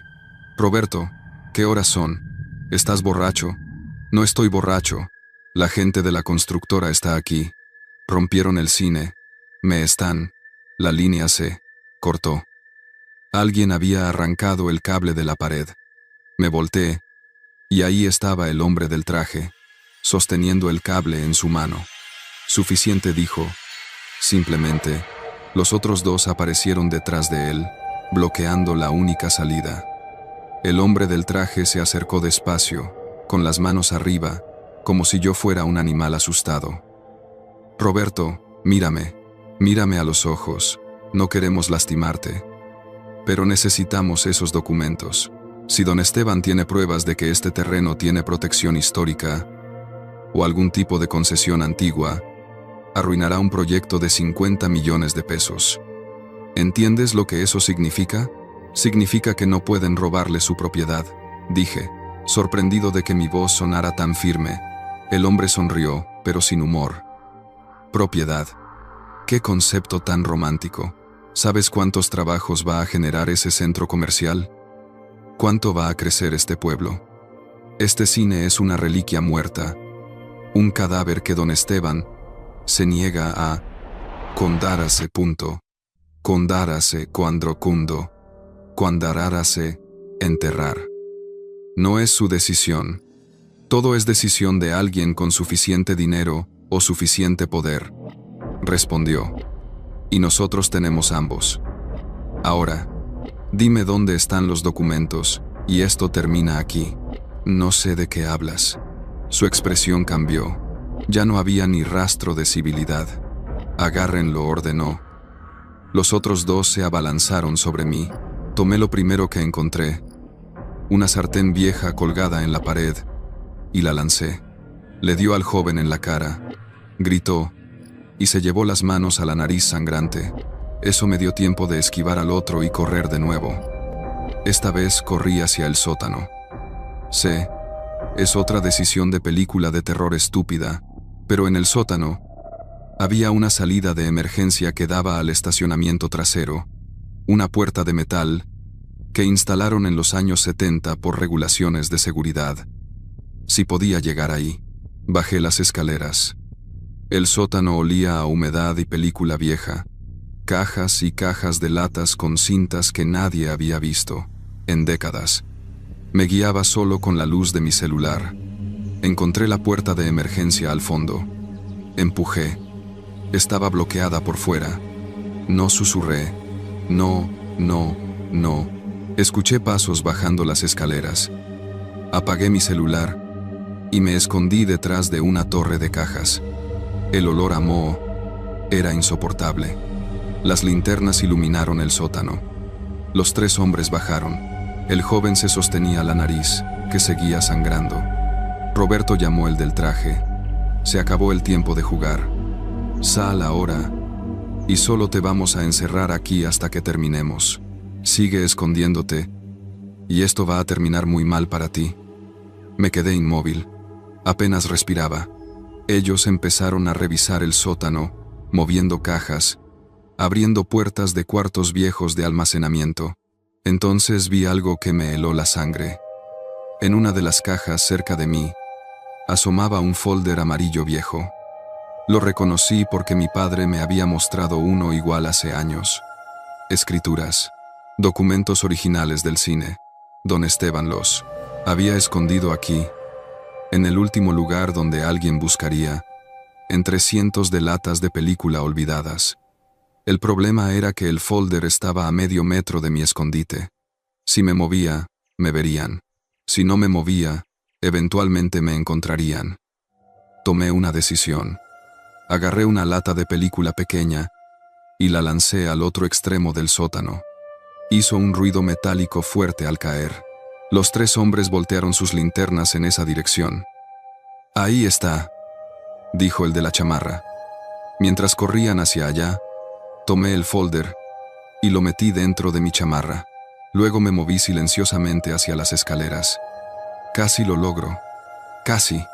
Mi pie chocó con una lata vacía. El sonido fue pequeño, pero en el silencio del sótano sonó como un disparo. La linterna me encontró. «¡Ahí!», gritó el joven. Esta vez no corrí. No podía. Estaban entre yo y las escaleras. El del traje se acercó, y en su mano brillaba algo metálico. Un cuchillo. «Dame el folder, Roberto». «No. Dame el folder, o te juro que...». Las luces del sótano se encendieron de golpe. Todos nos quedamos congelados, cegados por el brillo súbito.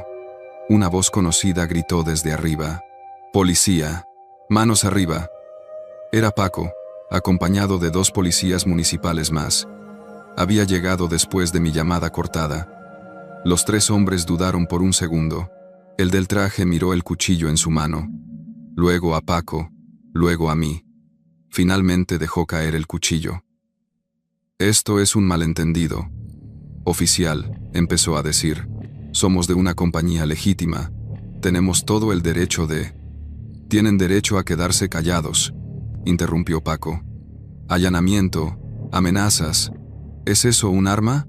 Roberto, ¿estás bien?». Subí las escaleras con piernas temblorosas, sosteniendo el folder contra mi pecho. «Estoy bien. Pero necesitas ver esto». Don Esteban llegó 20 minutos después. Cuando le mostré el folder con las escrituras originales y otros documentos que probaban que el terreno del cine tenía protección por patrimonio histórico estatal, algo que había sido otorgado en los años 50, pero que la constructora convenientemente olvidó verificar, el viejo se echó a llorar. Los 3 hombres fueron arrestados. El del traje resultó ser Gerardo Maldonado, vicepresidente de desarrollo de la constructora. Los cargos incluyeron allanamiento, robo, amenazas y asociación delictuosa. El caso se hizo grande.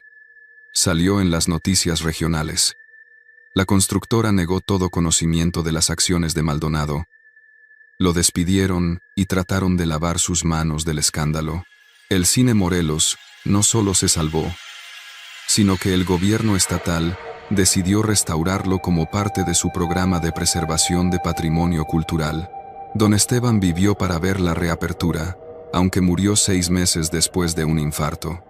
Dejó el cine en fideicomiso para el pueblo, con la condición de que yo siguiera siendo el proyeccionista principal.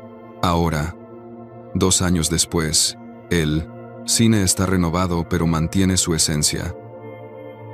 Proyectamos películas clásicas los jueves para los señores grandes y películas familiares los fines de semana.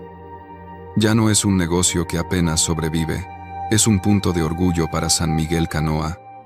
Pero yo no puedo olvidar esa noche. A veces, cuando cierro el cine y camino por el sótano para apagar las luces, recuerdo la cara de Maldonado sosteniendo ese cuchillo. Recuerdo el miedo. Miedo por paz.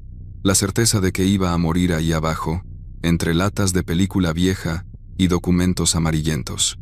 Cuento esta historia porque necesito que la gente entienda que el terror no siempre viene de fantasmas o monstruos. A veces viene con traje y maletín de piel. Viene con sonrisa profesional y contratos legales. El verdadero horror es la avaricia, la disposición de la gente de lastimar a otros por dinero, por poder, por un terreno que ni siquiera necesitan pero que quieren de todas formas. El Cine Morelos sigue de pie, pero casi no fue así. Y eso, amigos, me da más miedo que cualquier película de terror que haya proyectado en mí.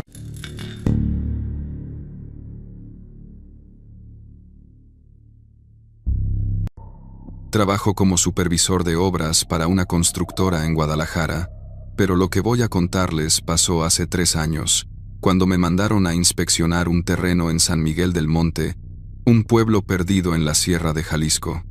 Cuento esto porque necesito sacarlo de mi pecho, y porque quizás alguien que lea esto entienda que hay lugares donde es mejor no meter las narices. La empresa quería comprar un terreno grande cerca del pueblo para construir un desarrollo turístico. Cabañas, restaurante, todo ese rollo de ecoturismo que está tan de moda. Mi jefe me dio las coordenadas, los planos, y me dijo que me fuera 3 días para hacer las mediciones y tomar fotos. Nada complicado. Lo había hecho cientos de veces. Salí un lunes por la mañana en mi camioneta. Paré en un Oxxo de las afueras para comprar agua, galletas Marías y un Six de Coca-Cola. La muchacha de la caja, una chava joven con el pelo recogido en una cola, me cobró y me dijo, ¿va para San Miguel? Le dije que sí. Y ella nomás asintió con una expresión rara, como de lástima. No le di importancia. El camino se fue haciendo cada vez más angosto conforme subía a la sierra. Pinos por todos lados, curvas cerradas, y ese silencio espeso que solo encuentras lejos de la ciudad. Llegué al pueblo como a las 2 de la tarde. San Miguel del Monte no era gran cosa. Una plaza con su kiosco descascarado, una iglesia blanca con el campanario medio chueco, y unas 40 casas dispersas. Había una tiendita con un letrero que decía Abarrotes La Guadalupana, donde me detuve a preguntar por un lugar donde quedarme. El dueño era un señor como de 60 años, flaco, con bigote gris y una cachucha de los Rayados. Me dijo que la única opción era la casa de doña Chencha, que rentaba un cuarto a la gente que pasaba por ahí. Me dio las indicaciones y me vendió un paquete de cigarros. Delicados, aunque yo había dejado de fumar hace años. No sé por qué los compré. La casa de doña Chencha estaba en la última calle del pueblo, casi donde empezaba el monte otra vez. Era de adobe, con un patio de tierra y macetas con geranios. La señora debía tener como 70 años, morena, chaparrita, con un rebozo negro siempre sobre los hombros.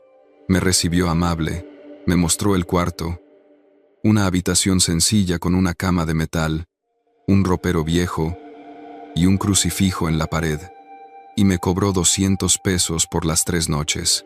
Esa primera tarde fui al terreno. Quedaba a unos 5 kilómetros del pueblo, por un camino de terracería que apenas cabía mi camioneta. El lugar era hermoso, no voy a mentir. Un valle amplio rodeado de pinos, con un arroyo que bajaba cantando entre las piedras. Pero había algo raro. No había pájaros. En 3 horas que estuve ahí tomando medidas y fotos, no escuché un solo pájaro, ni siquiera insectos. Solo el sonido del agua y el viento moviendo las ramas. Cuando oscureció, regresé al pueblo. Doña Chencha me había preparado caldo de pollo con arroz. Comimos en silencio en su cocina, iluminados por un foco pelón que colgaba del techo. Le pregunté por el terreno. Le dije que me parecía extraño que estuviera abandonado siendo tan bonito. Se quedó callada un momento, moviendo la cuchara en su plato. Luego me miró y dijo, ese terreno era de los Villalobos. Toda la familia se fue hace como 10 años. Dejaron todo y se fueron. Le pregunté por qué, pero ella nomás negó con la cabeza y dijo que mejor me fuera a descansar. Esa noche dormí bien. Desperté temprano, desayuné el café que doña Chencha me dejó listo y volví al terreno. Tenía que hacer el levantamiento topográfico completo y eso me llevaría todo el día. Llegué como a las 8 de la mañana. El silencio seguía ahí, pesado, como si el bosque estuviera conteniendo la respiración. Trabajé hasta mediodía sin problemas, pero cuando fui al arroyo a llenar mi cantimplora, encontré algo. Entre las piedras, medio enterrado en el lodo, había un zapato de niño, un tenis rojo, de esos baratos que venden en el tianguis. Estaba viejo, desteñido por el sol y el agua, pero no tanto como para llevar ahí 10 años. Me quedé viéndolo un rato largo.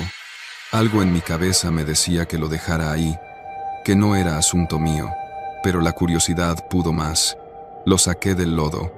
Dentro había un calcetín blanco, y el calcetín tenía manchas oscuras que parecían sangre vieja.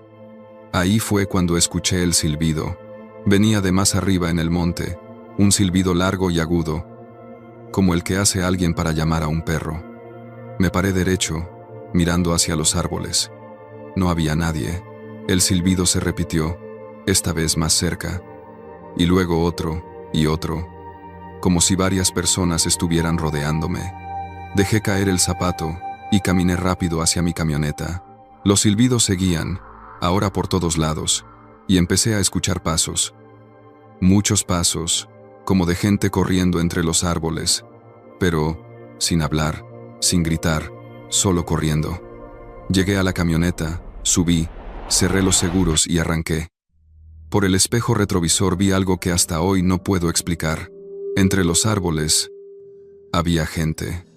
7, 8 personas quizás. todas vestidas de negro, paradas en fila mirando hacia mí.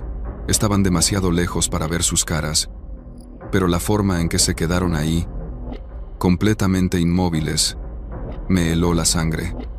Pisé el acelerador y salí de ahí, levantando una nube de polvo. No paré hasta llegar al pueblo. Eran como las 3 de la tarde. Fui directo a la tienda de Don Chuy, el señor del bigote. Necesitaba hablar con alguien. Le conté lo del zapato y los silbidos. Su cara se puso seria. ¿Viste gente en el monte?, me preguntó. Le dije que sí, que había varias personas vestidas de negro. Él cerró los ojos y soltó el aire despacio. Esos no son de aquí, dijo. Llevan años metiéndose en ese terreno. Son de un rancho que está del otro lado de la sierra. Gente mala, de la peor.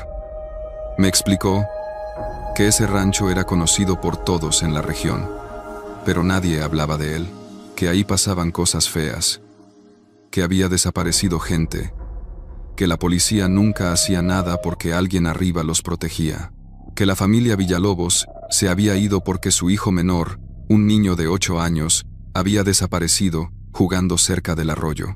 Lo buscaron 2 semanas, nunca lo encontraron. Un mes después encontraron su mochila colgando de un árbol en el terreno, y eso fue suficiente para que empacaran todo y se largaran a Estados Unidos. Si te vieron, me dijo Don Chuy, ya saben que andas ahí. Lo mejor es que te vayas hoy mismo. No esperes al jueves. Pero yo soy terco. Le dije que me faltaba un día de trabajo, que no podía regresar a Guadalajara sin terminar el levantamiento. Me miró como se mira a los tontos y me dijo, pues cuídate mucho y no vuelvas al arroyo. Esa noche casi no dormí.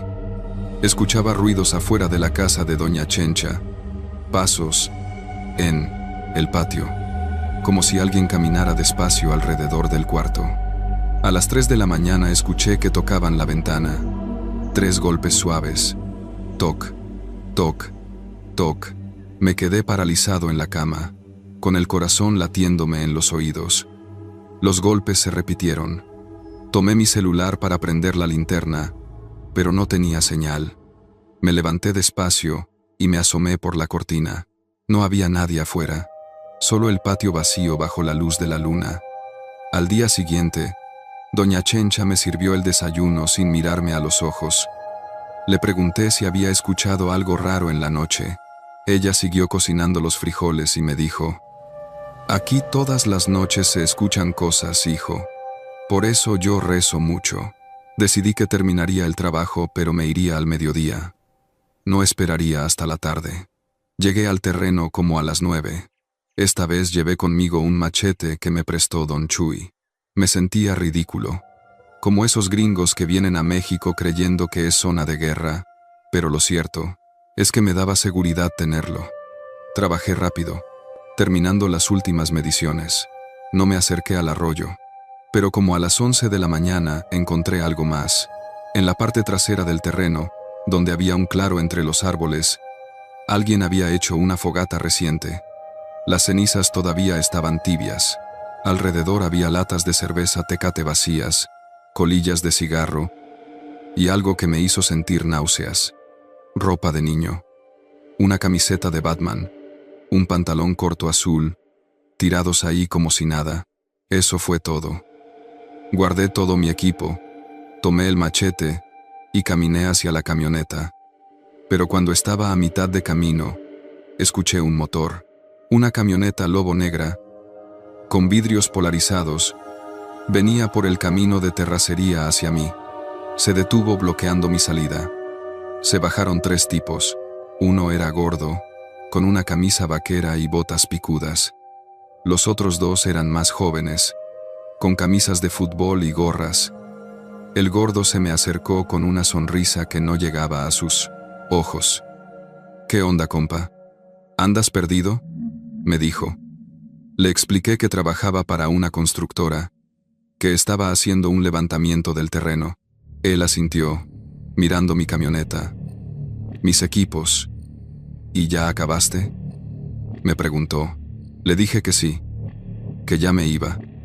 Qué bueno, dijo. Porque este terreno no está en venta, y la gente que viene a husmear por aquí luego tiene problemas. ¿Me entiendes? Entendí perfecto. Le dije que no había problema, que yo solo seguía órdenes. Uno de los chavos se acercó a mi camioneta y empezó a revisar adentro. Oye, les dije, nada más estoy trabajando. El gordo me puso una mano en el hombro, apretó fuerte. Tranquilo, amigo. Solo queremos asegurarnos de que no te lleves nada que no es tuyo. ¿Tomaste fotos? Le mostré mi cámara. Revisó las fotos, asintiendo. Bórralas de la fogata, me dijo. No discutí. Las borré ahí mismo frente a él. Buen hombre, dijo. Ahora vete y no vuelvas. Y si tu jefe pregunta, le dices que el Quarior, Wentarior, la Conda, Lastarior, terreno está lleno de víboras y que no se puede construir nada. ¿Entendido? Asentí. El chavo que estaba revisando mi camioneta sacó mi computadora y se la mostró al gordo. Llévensela, dijo él, como garantía de que vas a hacer lo que te digo.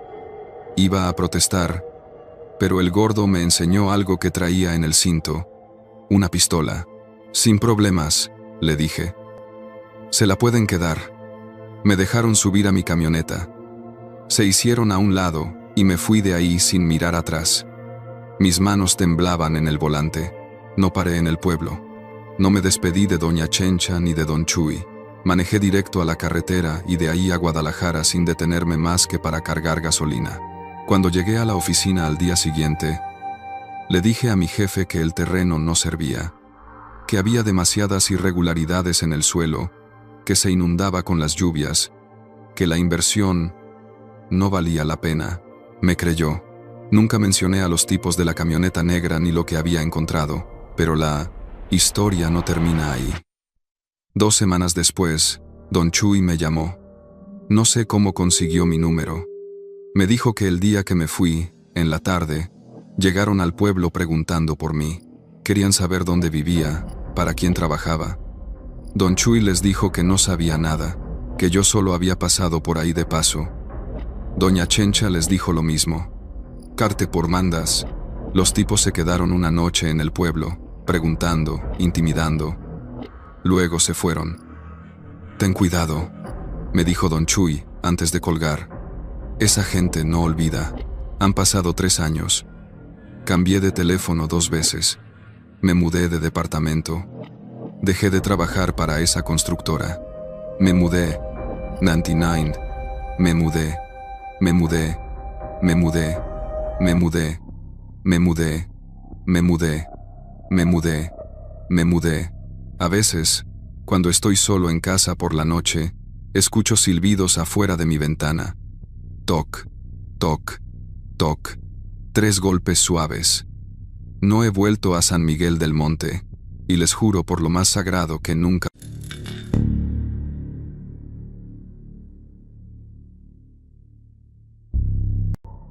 Trabajo como supervisor de obras para una constructora en Guadalajara.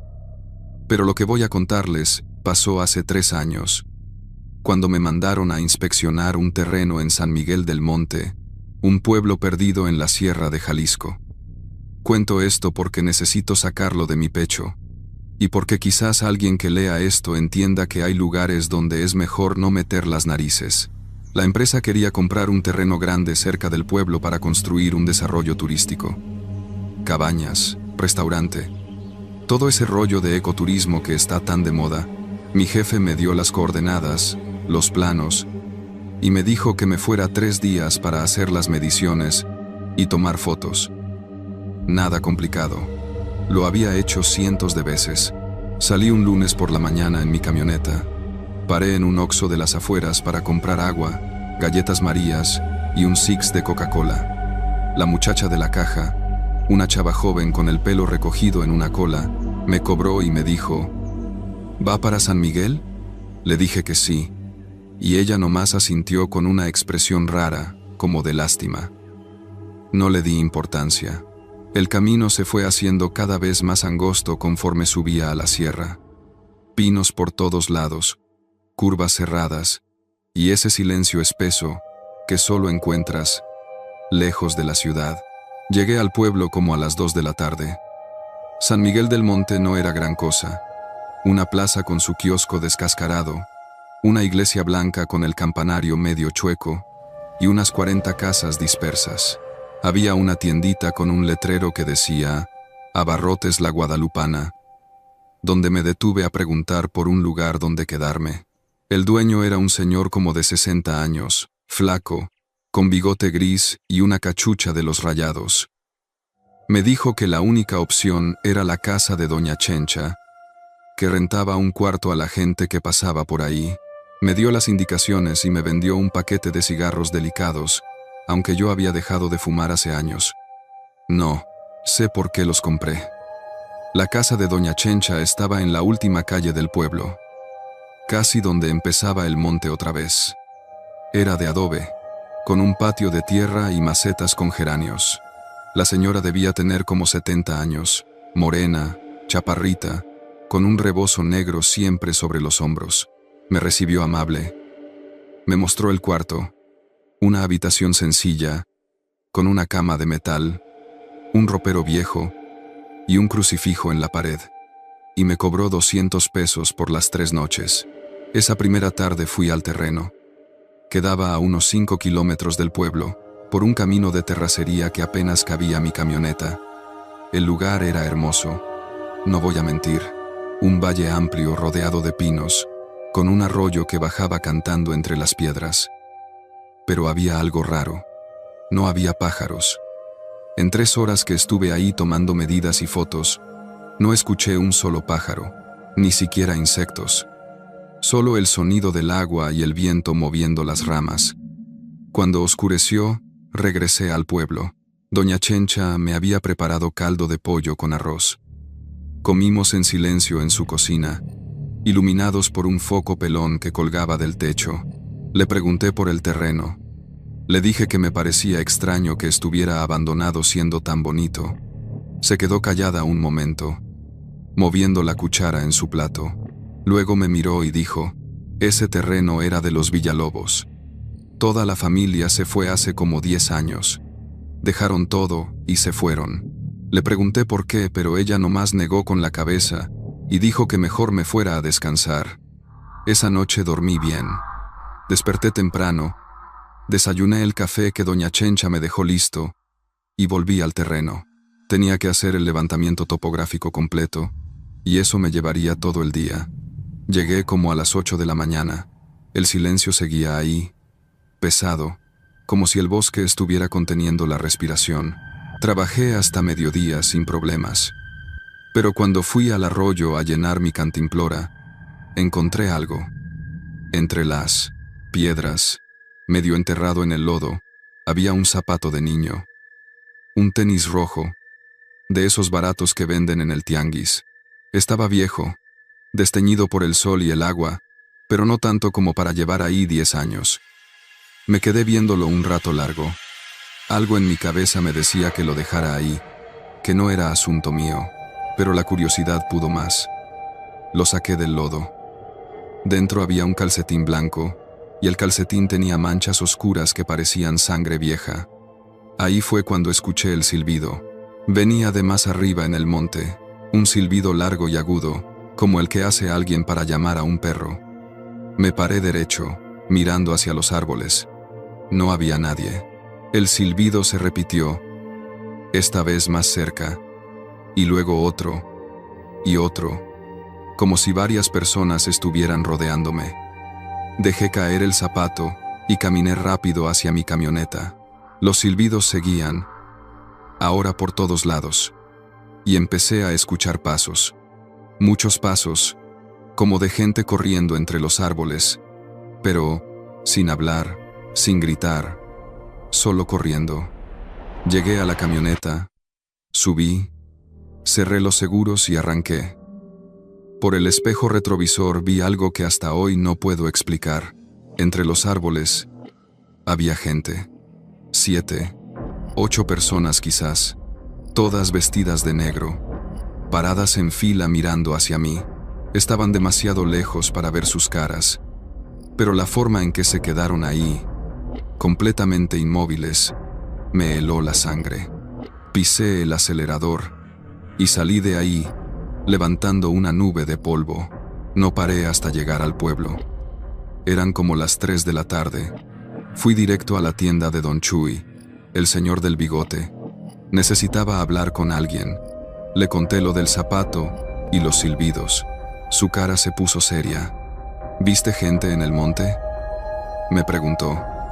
Le dije que sí, que había varias personas vestidas de negro. Él cerró los ojos y soltó el aire despacio. Esos no son de aquí, dijo. Llevan años metiéndose en ese terreno. Son de un rancho que está del otro lado de la sierra. Gente mala, de la peor.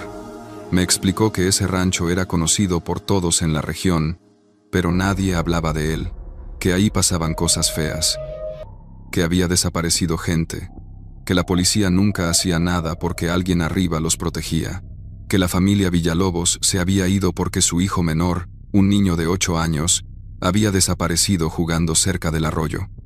Lo buscaron 2 semanas. Nunca lo encontraron.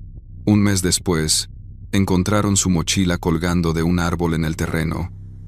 Y eso fue suficiente para que empacaran todo y se largaran a Estados Unidos.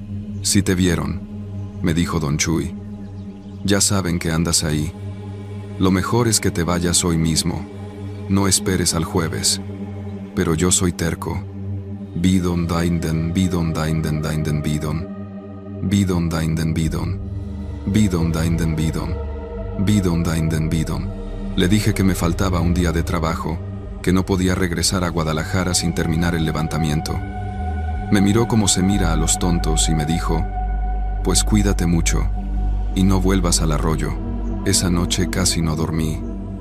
Escuchaba ruidos afuera de la casa de Doña Chencha, pasos en el patio, como si alguien caminara despacio alrededor del cuarto. A las 3 de la mañana, escuché que tocaban la ventana. 3 golpes suaves. Toc, toc, toc. Me quedé paralizado en la cama, con el corazón latiéndome en los oídos. Los golpes se repitieron. Tomé mi celular para prender la linterna, pero no tenía señal. Me levanté despacio y me asomé por la cortina. No había nadie afuera, solo el patio vacío bajo la luz de la luna. Al día siguiente, Doña Chencha me sirvió el desayuno sin mirarme a los ojos. Le pregunté si había escuchado algo raro en la noche. Ella siguió cocinando los frijoles y me dijo, aquí, todas las noches se escuchan cosas, hijo. Por eso, yo rezo mucho. Decidí que terminaría el trabajo, pero me iría al mediodía. No esperaría hasta la tarde. Llegué al terreno como a las 9. Esta vez, llevé conmigo un machete que me prestó Don Chuy. Me sentía ridículo, como esos gringos que vienen a México creyendo que es zona de guerra, pero lo cierto es que me daba seguridad tenerlo. Trabajé rápido, terminando las últimas mediciones. No me acerqué al arroyo. Pero como a las 11 de la mañana, encontré algo más. En la parte trasera del terreno, donde había un claro entre los árboles, alguien había hecho una fogata reciente. Las cenizas todavía estaban tibias. Alrededor había latas de cerveza, Tecate vacías, colillas de cigarro y algo que me hizo sentir náuseas. Ropa de niño, una camiseta de Batman, un pantalón corto azul, tirados ahí como si nada. Eso fue todo. Guardé todo mi equipo, tomé el machete y caminé hacia la camioneta. Pero cuando estaba a mitad de camino, escuché un motor. Una camioneta lobo negra, con vidrios polarizados, venía por el camino de terracería hacia mí. Se detuvo, bloqueando mi salida. Se bajaron 3 tipos. Uno era gordo, con una camisa vaquera y botas picudas. Los otros 2 eran más jóvenes, con camisas de fútbol y gorras. El gordo se me acercó con una sonrisa que no llegaba a sus picudas ojos. ¿Qué onda, compa? ¿Andas perdido?, me dijo. Le expliqué que trabajaba para una constructora, que estaba haciendo un levantamiento del terreno. Él asintió, mirando mi camioneta, mis equipos. ¿Y ya acabaste?, me preguntó. Le dije que sí, que ya me iba. Qué bueno, dijo, porque este terreno no está en venta, y la gente que viene a husmear por aquí luego tiene problemas. ¿Me entiendes? Entendí perfecto. Le dije que no había problema, que yo solo seguía órdenes. Uno de los chavos se acercó a mi camioneta y empezó a revisar adentro. Oye, les dije, nada más estoy trabajando. El gordo me puso una mano en el hombro. Apretó fuerte. Tranquilo, amigo. Solo queremos asegurarnos de que no te lleves nada que no es tuyo. ¿Tomaste fotos? Le mostré mi cámara. Revisó las fotos, asintiendo. Bórralas de la fogata, me dijo. No discutí. Las borré ahí mismo frente a él. Buen hombre, dijo. Ahora vete y no vuelvas. Y si tu jefe pregunta, le dices que el buen punto terreno está lleno de víboras y que no se puede construir nada. ¿Entendido? Asentí. El chavo que estaba revisando mi camioneta sacó mi computadora y se la mostró al gordo. Llévensela, dijo él, como garantía de que vas a hacer lo que te digo. Iba a protestar, pero el gordo me enseñó algo que traía en el cinto. Una pistola. Sin problemas, le dije. Se la pueden quedar. Me dejaron subir a mi camioneta. Se hicieron a un lado y me fui de ahí sin mirar atrás. Mis manos temblaban en el volante. No paré en el pueblo. No me despedí de doña Chencha ni de don Chuy. Manejé directo a la carretera y de ahí a Guadalajara sin detenerme más que para cargar gasolina. Cuando llegué a la oficina al día siguiente, le dije a mi jefe que el terreno no servía, que había demasiadas irregularidades en el suelo, que se inundaba con las lluvias, que la inversión no valía la pena. Me creyó. Nunca mencioné a los tipos de la camioneta negra ni lo que había encontrado. Pero la historia no termina ahí. 2 semanas después, don Chuy me llamó. No sé cómo consiguió mi número. Me dijo que el día que me fui, en la tarde, llegaron al pueblo preguntando por mí. Querían saber dónde vivía, para quién trabajaba. Don Chuy les dijo que no sabía nada, que yo solo había pasado por ahí de paso. Doña Chencha les dijo lo mismo. Doña Chencha les dijo lo mismo. Doña Chencha. Los tipos se quedaron una noche en el pueblo, preguntando, intimidando. Luego se fueron. Ten cuidado, me dijo don Chuy antes de colgar. Esa gente no olvida. Han pasado 3 años. Cambié de teléfono 2 veces. Me mudé de departamento. Dejé de trabajar para esa constructora. A veces, cuando estoy solo en casa por la noche, escucho silbidos afuera de mi ventana. Toc, toc, toc. 3 golpes suaves. No he vuelto a San Miguel del Monte, y les juro por lo más sagrado que nunca volveré.